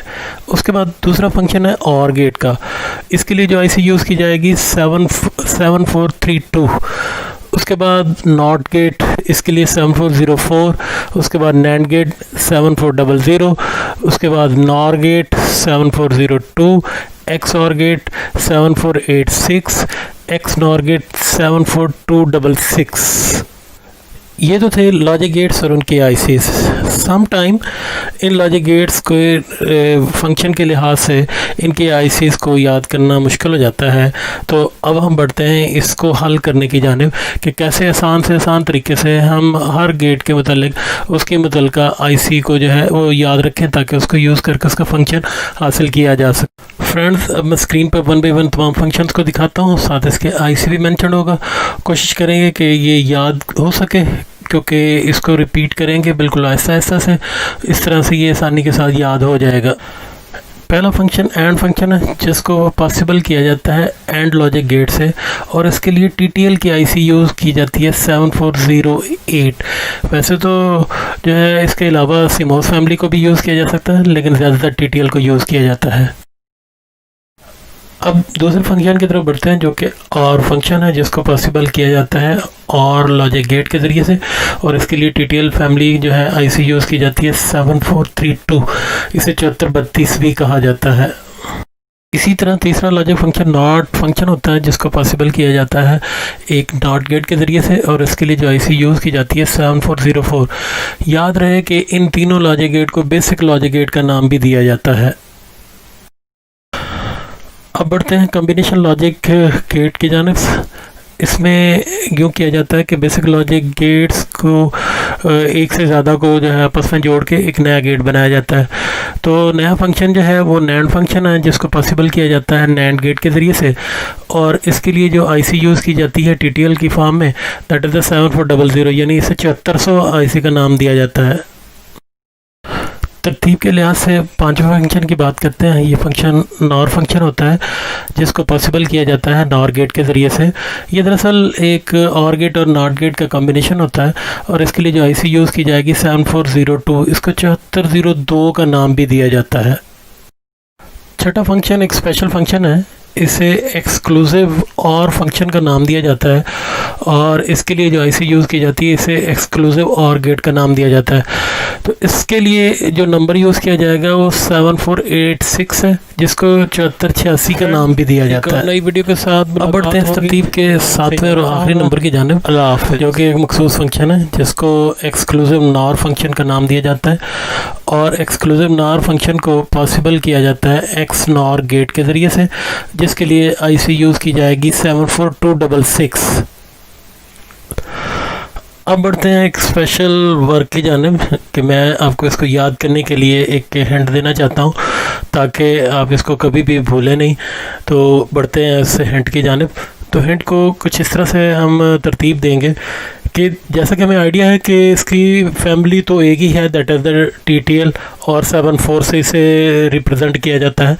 तो हम इसके आखिरी जो डिजिट हैं, यानी जैसा कि पहला है 8, उसके बाद है 32, उसके बाद 4 है, उसके बाद 0 आता है, उसके बाद 2 आता है, उसके बाद 86 आता है, और उसके बाद जो है 266 की बात कर लेते हैं। तो ये नंबर जो हैं इनको हम इस तरह से याद कर लेते हैं जैसे कि इस हिंट में दिखाया गया है कि इनको 7 बॉक्सेस में मैंने ऊपर दिखाया है कि पहला है 8, 832, उसके बाद जो है 40 यानी 402 उसको कंसीडर कर लें, यानी 832, उसके बाद 4 है, उसके बाद 0 है, उसके बाद 2 है, उसके बाद 86 है, और उसके बाद 66 है। 66 जो है ये रिप्रेजेंट कर रहा है 266 को, और ये एंड के ऊपर आएगा। तो इसको थोड़ा सा वाज़े कर लेते हैं कि ये 8 से मुराद जो होगा वो एंड गेट के लिए होगा, 32 जो है वो और गेट के लिए है, 4 जो है वो नॉट गेट के लिए, 0 जो है वो नैंड गेट के लिए होगा, और 2 जो है वो नॉर गेट के लिए होगा। इसी तरह से 86 जो है एक्स और के लिए, और 266 जिसको मैंने 66 लिखा है एक्स नॉर के लिए होगा। जैसे कि हमारी रोज़मर्रा की प्रैक्टिस है कि हम लंबे लंबे टेलीफोन नंबर याद कर सकते हैं, तो इसी तरह से हम जो है इसको भी याद कर सकते हैं। जैसा कि मैंने एक स्पेशल हिंट दिया है, वो है 832 402 8666, यानी इसको आप 4 हिस्सों में बटा हुआ है कोड है 832 402 86 और 66।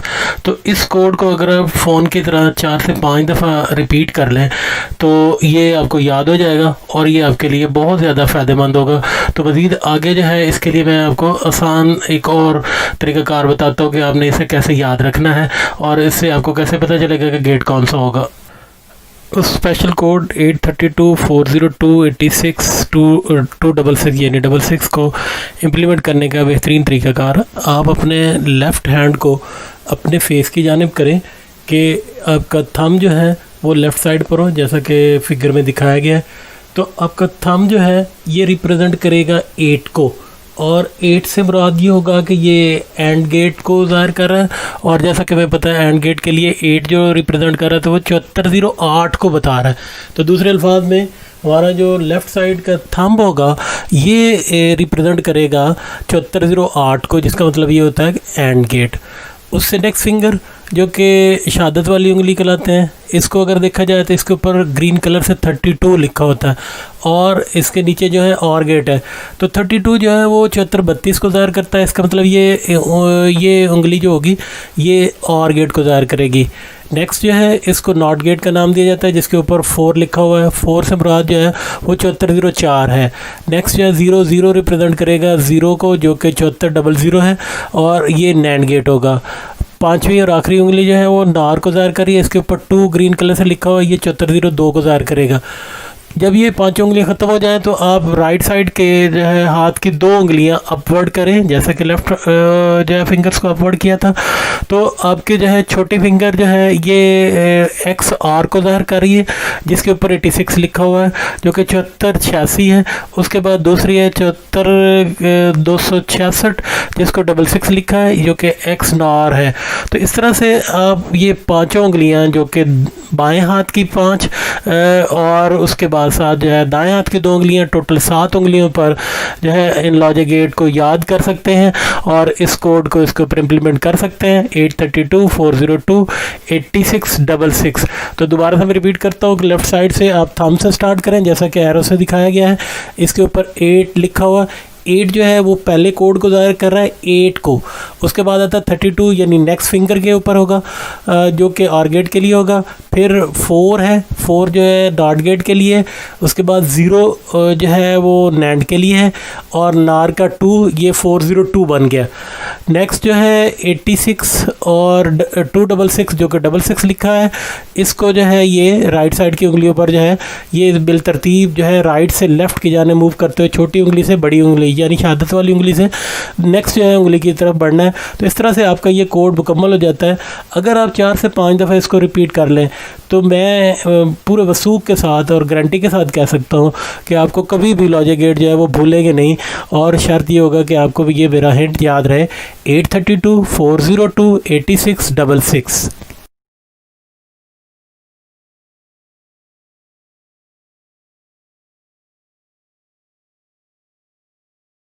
फ्रेंड्स, अभी हम अपने इस वीडियो के निहायत इंपॉर्टेंट सेक्शन की तरफ बढ़े हैं, जिसमें हम इन तमाम तौर पढ़े जाने वाले और रिवाइज़ किए जाने वाले लॉजिक गेट्स को इस्तेमाल करके जो है एक प्रैक्टिकल सर्किट बनाएंगे और इसकी एप्लीकेशन को वाज़े करेंगे। तो बढ़ते हैं इसकी एप्लीकेशन की जानिब, logic gate applications.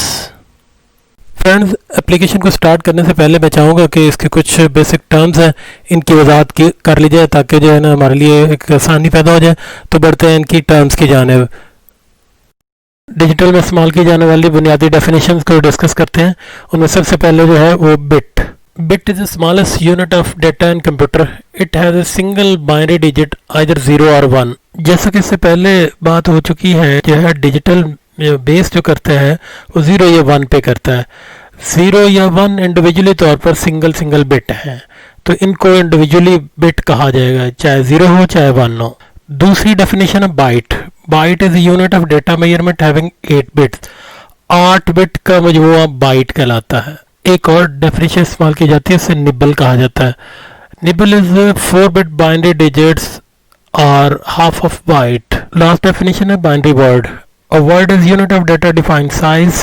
One word consists of 2 bytes. 2 bytes are known as a word. Word is data shared from CPU to RAM. Word जो है एक डिफाइंड साइज के डाटे को कहा जाता है। ये एक्चुअली 2 बाइट्स का कॉम्बिनेशन होता है, और ये वो डाटा होता है जो सीपीयू से रैम की तरफ ट्रांसफ़र होता है। ये एक दूसरे के साथ जो शेयर करते हैं, इसको वर्ड बोला जाता है। तो इसलिए अक्सर औकात कहते हैं 16 बिट वर्ड, 32 बिट वर्ड, और इसी तरह से। आपकी आसानी के लिए इन चारों डेफिनेशन को एक शीट में दिखाया गया है। सबसे ऊपर बिल्कुल इसी तरह से बिट को शामिल किया है, फिर बाइट को, फिर निबल को, और फिर वर्ड को। तो आप यहाँ से इसे रीड करके जो है इसे याद कर सकते हैं। तो आपसे रिक्वेस्ट ये है कि इन डेफिनेशन को याद करना है, ताकि जो है ना आपको मज़ीद इससे अगली बातें अच्छी तरह से समझ आ सकें। तो अब आगे बढ़ते हैं इसके कंप्लीशन की जानिब। Application of logic gets. कोई भी नॉलेज उस वक्त तक कंप्लीट नहीं होता है जब तक हम इसे अप्लाई ना कर लें। तो अप्लाइड नॉलेज ही कंप्लीट नॉलेज होता है। तो हम लॉजिक गेट के नॉलेज को अप्लाई करते हैं और उसके एप्लीकेशन की तरफ बढ़ते हैं। लॉजिक गेट के हवाले से काफ़ी अवेयरनेस हासिल कर ली है, हमें आइडिया हो गया है कि लॉजिक गेट बेसिकली होता क्या है, क्यों इस्तेमाल किया जाता है, इसके कौन कौन से पॉइंट्स को देखा जाता है, और इसको जो है किस जगह इस्तेमाल करने के लिए आगे बढ़े हम। तो अब बढ़ते हैं इसकी एप्लीकेशन की जानिब कि वही लॉजिक गेट्स जो 7 लॉजिक गेट हमने पढ़े हैं कि इनकी एप्लीकेशन क्या होगी। तो इसमें हम 3 एप्लीकेशंस को डिस्कस करेंगे। पहला इसका हिस्सा जो होगा, इसको बतौर हाफ एडर यूज़ करेंगे, फिर इसको हाफ सबट्रैक्टर यूज़ करेंगे, फिर इसको as a full adder use करेंगे। एडर हमें डिजिटल लॉजिक में बिल्कुल ऐसे होता है जैसे एक अंधे को एक स्टिक के ज़रिए से रास्ता दिखाया जाता है, वो उसी की मदद से चलता है। यानी हमने अगले स्टेप को देखना हो, अगले स्टेप की पोजीशन पे जाना हो तो हम एडिशन करते हैं, और अगर हमने पिछले स्टेप पे जाना हो तो हम सब्ट्रैक्शन करते हैं। तो हम इसको देखते हैं कि एडिशन और सब्ट्रैक्शन जो है वो होती कैसे है। और जैसे मैंने बताया कि हम इसके 3 पार्ट जो है डिस्कस करेंगे, तो ये इसकी एक एप्लीकेशन होगी। इससे हमें पता चल जाएगा कि हम खाली यही एक लॉजिक गेट को तो इस्तेमाल नहीं करते, इसको हम कंबाइन करके मुख्तलिफ सर्किट बनाते हैं। और मैं यहाँ एक बात ऐड करता जाऊँ कि यही लॉजिक गेट मिल के दुनिया का हर काम कर रहे हैं, हर काम करने के लिए जो भी सर्किट डिजिटलाइज्ड होता है, डिजिटल में बनाया जाता है, वो इन्हीं से बनाया जाता है। तो हमने उनके जो है बेसिक एलिमेंट्स को डिस्कस कर लिया है। आगे हम इसकी एप्लीकेशन यानी कॉम्बिनेशनल लॉजिक की तरफ बढ़ रहे हैं। एप्लीकेशन ऑफ लॉजिक गेट 3 होंगे। Number 1 as a half adder, number 2 as a half subtractor और number 3 as a full adder. Friends, से बढ़ते हैं पहले सर्किट की जानिब जिसको हाफ एडर कहा जाता है। तो हाफ एडर सर्किट की कंस्ट्रक्शन एंड एप्लीकेशन की जानिब बढ़ते हैं कि इसकी साख्त कैसे होगी और इसका इस्तेमाल कहाँ किया जाएगा और क्यों किया जाएगा, इसको देखते हैं। तो बढ़ते हैं हाफ एडर की जानिब। Half adder circuit is arrangement to use for add up 1 bit data. Adder एक ऐसा सर्किट है जो कि दो वैल्यूज़ को एडअप करेगा। उनके नेम कुछ इस तरह से होंगे, एक को ए वैल्यू कहा जाएगा और दूसरी को बी वैल्यू कहा जाएगा। लेकिन अगर ये दोनों वैल्यूज़ ए और बी सिंगल सिंगल बिट पर हों, मुश्तमिल हों, तो ऐसे अरेंजमेंट को हाफ एडर कहा जाता है। जैसा कि स्क्रीन पर दिखाई जाने वाली स्लाइड में दिखाया है कि 4 वैल्यूज़ को एडअप करना है, 0 + 0, 0 + 1, 1 + 0 एंड 1 + 1। ये मैंने लेफ्ट टू राइट मूव किया है। तो ये 4 पॉसिबल वैल्यूज़ को जो अरेंजमेंट एडअप करेगा, इसको हाफ एडर सर्किट कहा जाएगा। Construction and application of half adder circuit. Verification की जानिब बढ़े। हमारा जो टॉपिक है how to construct half adder and its verification. जैसा कि मेरे सामने डायग्राम मौजूद है, डायग्राम में दिखाया गया है कि हाफ एडर जो है 2 आईसी से मिलकर बनेगा।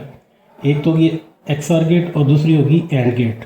एक्सआर गेट की एक इनपुट ए है और दूसरी है बी। इसी तरह से एंड गेट की भी एक इनपुट ए होगी और दूसरी बी होगी। मैं क्या करूँगा, ए को ए के साथ मिला दूंगा और बी को बी के साथ मिला दूंगा। एक्सआर गेट की आउटपुट जो होगी वो सम कहलाएगी और उसे मैंने एस से ज़ाहिर किया हुआ है। एंड गेट की आउटपुट जो होगी वो कैरी होगी जिसे मैंने सी से ज़ाहिर किया है। तो बढ़ते हैं इसकी वेरिफिकेशन की जानिब। मेरे सामने जो है इसके लिए वेरिफिकेशन के लिए एक्सआर गेट का आईसी मौजूद है जो कि 74LS86 है। 74LS86 मैंने यहाँ लगाया हुआ और 74LS08 मैंने यहाँ पे लगाया।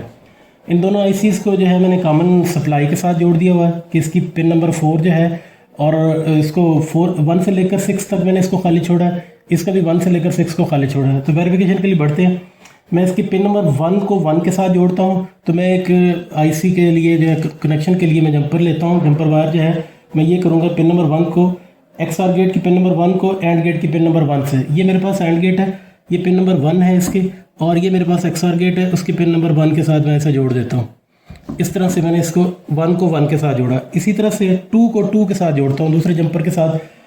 ये मेरे पास एंड गेट का आईसी है ये वाला, और ये मेरे पास जो है एक्सआर का गेट है। तो मैं पिन नंबर 2 को 2 के साथ जोड़ देता हूँ लाइक दिस। जैसे कि मैंने डायग्राम के मुताबिक 1 को 1 के साथ और 2 को 2 के साथ। 1 जो है वहाँ पर एक इनपुट देता हूँ, that is the A input. ये मैं इनपुट ए के साथ जोड़ता हूँ, स्विच ए के साथ लाइक दिस। ये मैंने इनपुट ए अप्लाई की है और इसी तरह से मैं एक और वायर का टुकड़ा लेके इसको इनपुट बी के लिए इसके साथ अटैच करता हूँ। अब जो है मेरे पास ये मुकम्मल हो गया। अब आउटपुट के लिए जो है एक आउटपुट मैं लूँगा पिन नंबर 3 जो कि एक्सआर गेट का है, और इसी तरह से पिन नंबर 3 जो है जो कि एंड गेट का है। दोनों की आउटपुट को मैं 3 नंबर को आउटपुट कंसिडर करूँगा। एक मेरी आउटपुट ये है, ये मैं ले रहा हूँ एंड गेट से, और दूसरी आउटपुट जो है वो मैं कुछ इस तरह से लूँगा जो कि मैं इसको इस साइड से भी ले सकता हूँ और दूसरी साइड से भी मैं इसको ले सकता हूँ। फर्स्ट किया मैं यहाँ से आउटपुट लेता हूँ तो मैं इसको इस जगह पे आउटपुट ले लेता हूँ।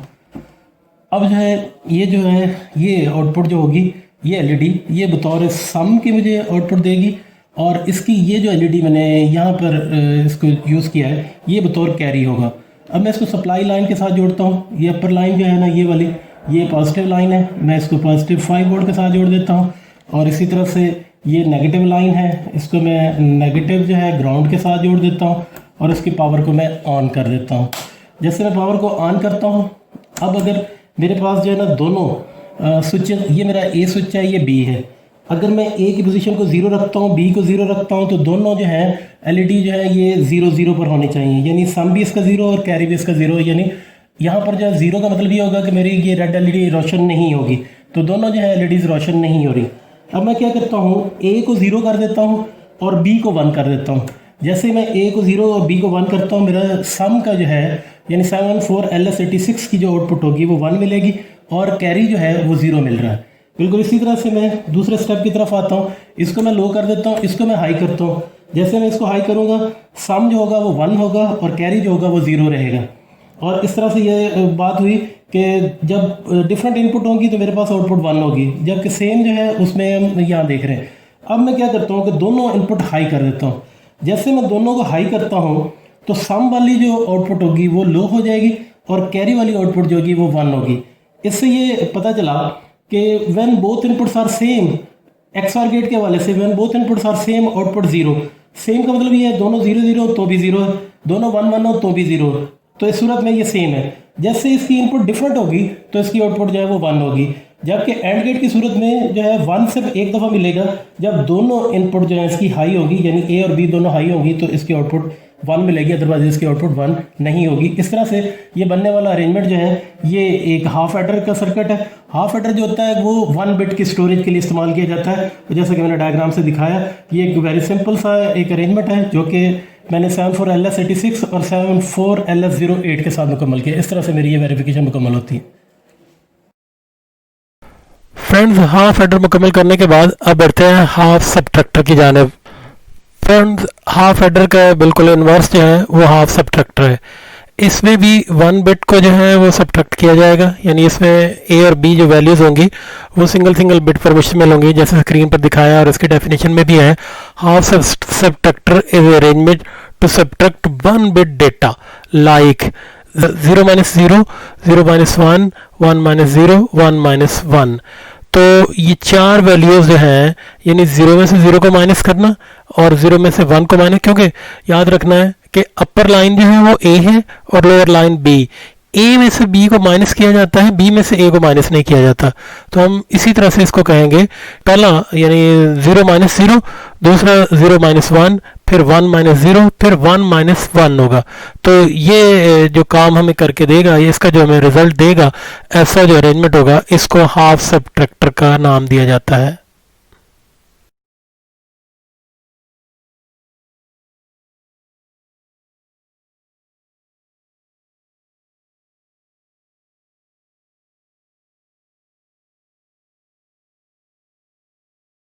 डायग्राम में दिखाया गया है कि इसमें 3 आईसी यूज़ किए गए। एक आईसी जो है 74LS86 जो कि एक XOR गेट है, दूसरा 74LS08 जो कि एक एंड गेट है, एक मज़ीद आईसी जो है वो 74LS04 जो कि एक इन्वर्टर है। क्या करेंगे कि बी को जो है ना इस तरह से करेंगे, 1 को जो है एज इट इज़ रखेंगे और इसको ए कंसीडर करेंगे और यहाँ से एक जो है कनेक्शन लेके इसके सीरीज़ में, यानी जो हम इस एंड की तरफ जाएंगे, इसके सीरीज़ में 1 लाइन के सीरीज़ में जो है हम एक अदद इन्वर्टर यूज़ करेंगे 74LS का, और बाकी जो है उसी तरह से बी को उसी तरह से इसके साथ अटैच करूँगा। तो मैं इसको वेरिफिकेशन की जाने बढ़ता हूँ। तो मैं ये करता हूँ कि पिन नंबर 2 को एंड गेट की पिन नंबर 1 के साथ जोड़ता हूँ, यानी मैं एक जंपर वायर लेता हूँ। जंपर वायर जो है इस तरह से करता हूँ कि जो कि मेरे पास 86 की जो है पिन नंबर 2 है, ये मेरे पास 86 है, उसकी पिन नंबर 2 को जो है मैं एंड गेट की पिन नंबर 1 के साथ जोड़ देता हूँ। ये मेरे पास एंड गेट है, एंड गेट की मैं पिन नंबर 1 के साथ एक जंपर की मदद से इसे जोड़ दिया। यानी ये अरेंजमेंट मैंने इसे मुकम्मल किया है, यानी 2 का इसके साथ। और यहाँ से मैं एक वायर का टुकड़ा लूँगा जो कि मेरी इनपुट बी होगी, जो कि मैं यहीं से लेकर जो है एक स्विच बी की जानिब ले जाता हूँ, जैसे द स्विच बी इसकी साइड पे ले जाता हूँ।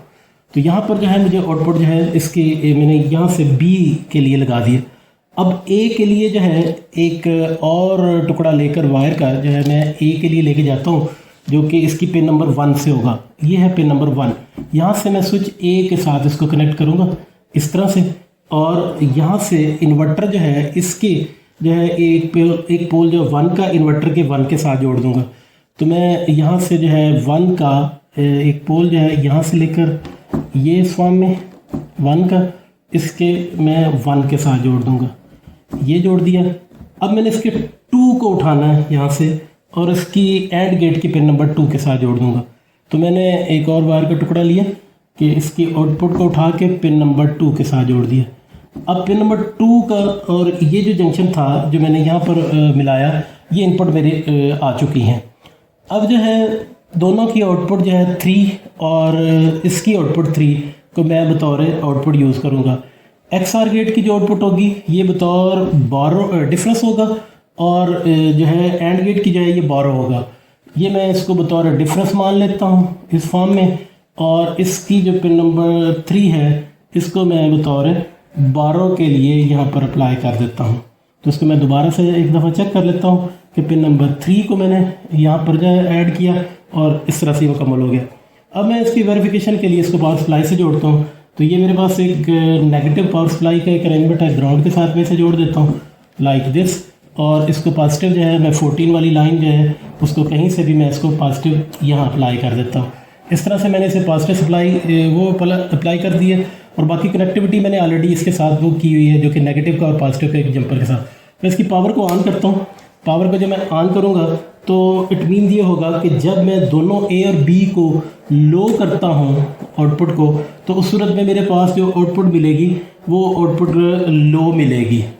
लो मिलने के साथ साथ जो है मुझे जो अरेंजमेंट यूज़ करना पड़ेगा वो इसका लो का होगा।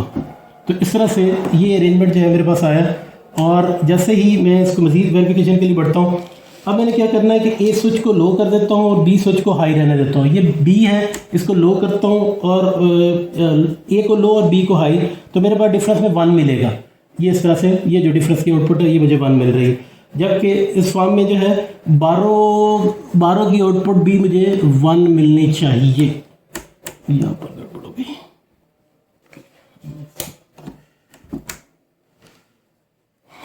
अब जो है मैं इसको इस तरह से अरेंज करता हूँ, क्योंकि मैंने इसको जो है ना ए और बी का जो है पॉइंट इसके चेंज कर दिए हैं कि ये मेरा जो है ना ये ए है और ये बी है। मैं पहले इसको ए करता हूँ, इसको बी करता हूँ, तो अब मेरे पास दोनों 1-1 होगी, यानी ये वाली पोजीशन जो है ये ए है मेरे पास, ये बी और ये ए, दोनों में 1-1 आउटपुट आ गई। लेकिन जब मैं दोनों को जो है लो करूँगा, दोनों को लो करूँगा तो भी आउटपुट जो है 0, और दोनों को हाई करूँगा तो भी आउटपुट 0। तो इस तरह से मुझे जो आउटपुट मिलेगी वो एक दफ़ा यहाँ पर दोनों के हाई और फिर दूसरा यहाँ पर दोनों के बजाय एक के हाई, तो ये आउटपुट मुझे मिल रही है। This is the my output and final output, this is the subtractor. तो इस तरह से सबट्रैक्टर की वेरिफिकेशन जो है ये मुकम्मल होती है।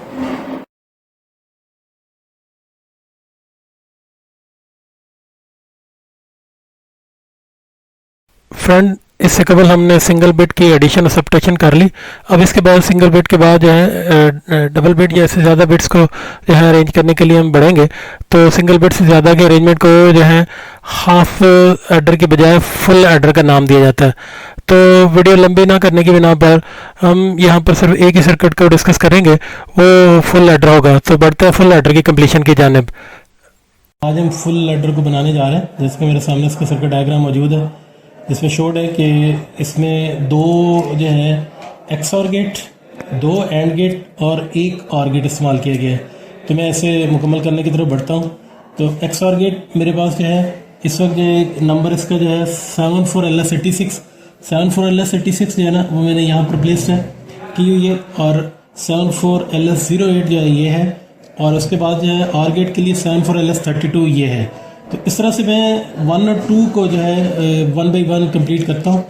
1 है ए के लिए है, तो मैं इसके XOR गेट के 1 पिन को जो है स्विच ए की जानिब से एक लीड के ज़रिए से मैं इसको कनेक्ट करता हूँ लाइक दिस, और इसी तरह से XOR गेट के स्विच 2 को जो है पिन 2 को स्विच 2 के साथ ज्वाइंट करता हूँ लाइक दिस। ये मैंने इसको जो है ना जोड़ दिया, ये इसकी इनपुट्स होगी। अब जो है मैं इसको एंड गेट को जो कि मेरे पास यहाँ पर है, तो एंड गेट के पिन 1 को पिन 1 के साथ जोड़ता हूँ। The same this is the pin 1 को मैं पिन 1 के साथ इस तरह से जोड़ देता हूँ। इसी तरह से पिन 2 को पिन 2 के साथ जोड़ता हूँ। एक जंपर वायर लेकर जो है मैं पिन 2 को पिन 2 के साथ जोड़ता हूँ लाइक दिस।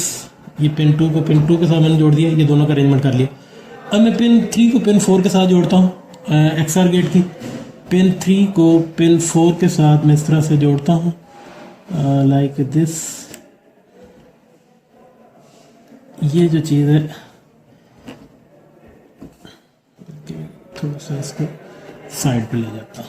ये मैंने पिन नंबर 3 को पिन नंबर 4 के साथ जो है ना जोड़ दिया। अब इसके एंड गेट की जो है पिन नंबर 3 को XOR गेट OR गेट की जो पिन 2 के साथ जोड़ता हूँ, यानी pin number 3 first one get, this is the pin 3, और इस पिन नंबर 2 इसके साथ जोड़ता हूँ, और इसी तरह से 4 को मैं 4 के साथ जोड़ता हूँ, बिल्कुल सेम जो है 4 को इसकी पिन नंबर 4 के साथ मैं जोड़ देता हूँ, ये जोड़ दिया और ये मुकम्मल हो गया। 4 को 4 के साथ जोड़ दिया। अब 4 को और 3 को आपस में जो है ना मैं इस तरह से जोड़ता हूँ, ये 4 को 3 के साथ जो है वो जोड़ दिया, ये 3 है, XOR गेट की 3 को इसके 4 के साथ, XOR गेट की जो है ये पिन नंबर 3 इसके 4 के साथ जोड़ देता हूँ लाइक दिस, एंड गेट की 4 के साथ जोड़ दिया, ये मुकम्मल हो गया। अब जो है XOR गेट की पिन नंबर 4 इसकी 5 और 4 को आपस में जोड़ता हूँ। XOR गेट की pin number 5, this is the 5, इसको मैं इसके 4 के साथ जोड़ देता हूँ लाइक दिस, 4 के साथ जो है ना इसको मैं जोड़ दिया,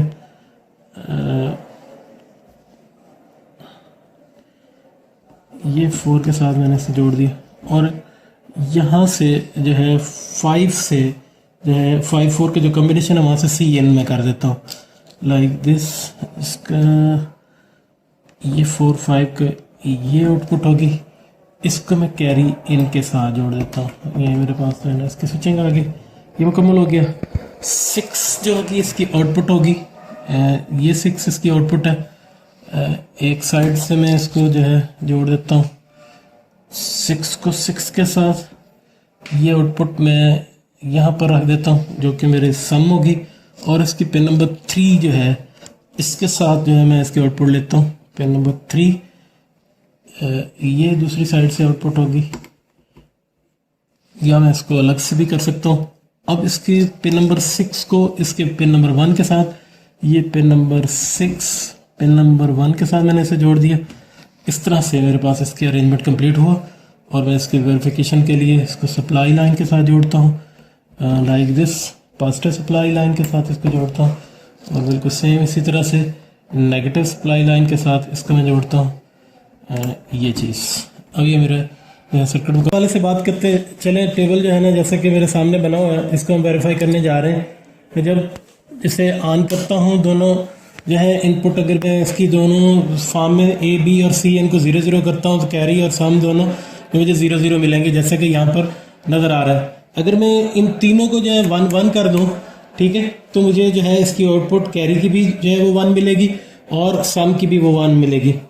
अब अगर मैं वेरिफिकेशन के लिए A को 1 करता हूँ और B को 1 कर देता हूँ, ये B है 1 कर देता हूँ, C को मैं 0 कर देता हूँ, तो सम जो होगा मुझे वो 0 मिलेगा और कैरी जो है वो मुझे 1 मिलेगा।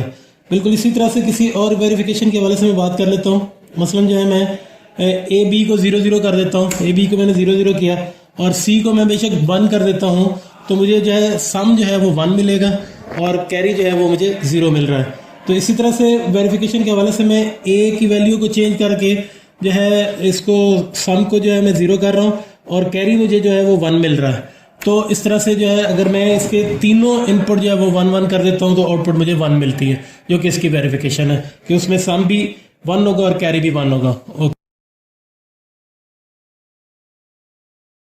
फ्रेंड्स, आपकी आसानी के लिए एंड के ऊपर फुल एडर का ट्रस्ट टेबल ऐड कर रहा हूँ, आप इससे हेल्प ले सकते हैं।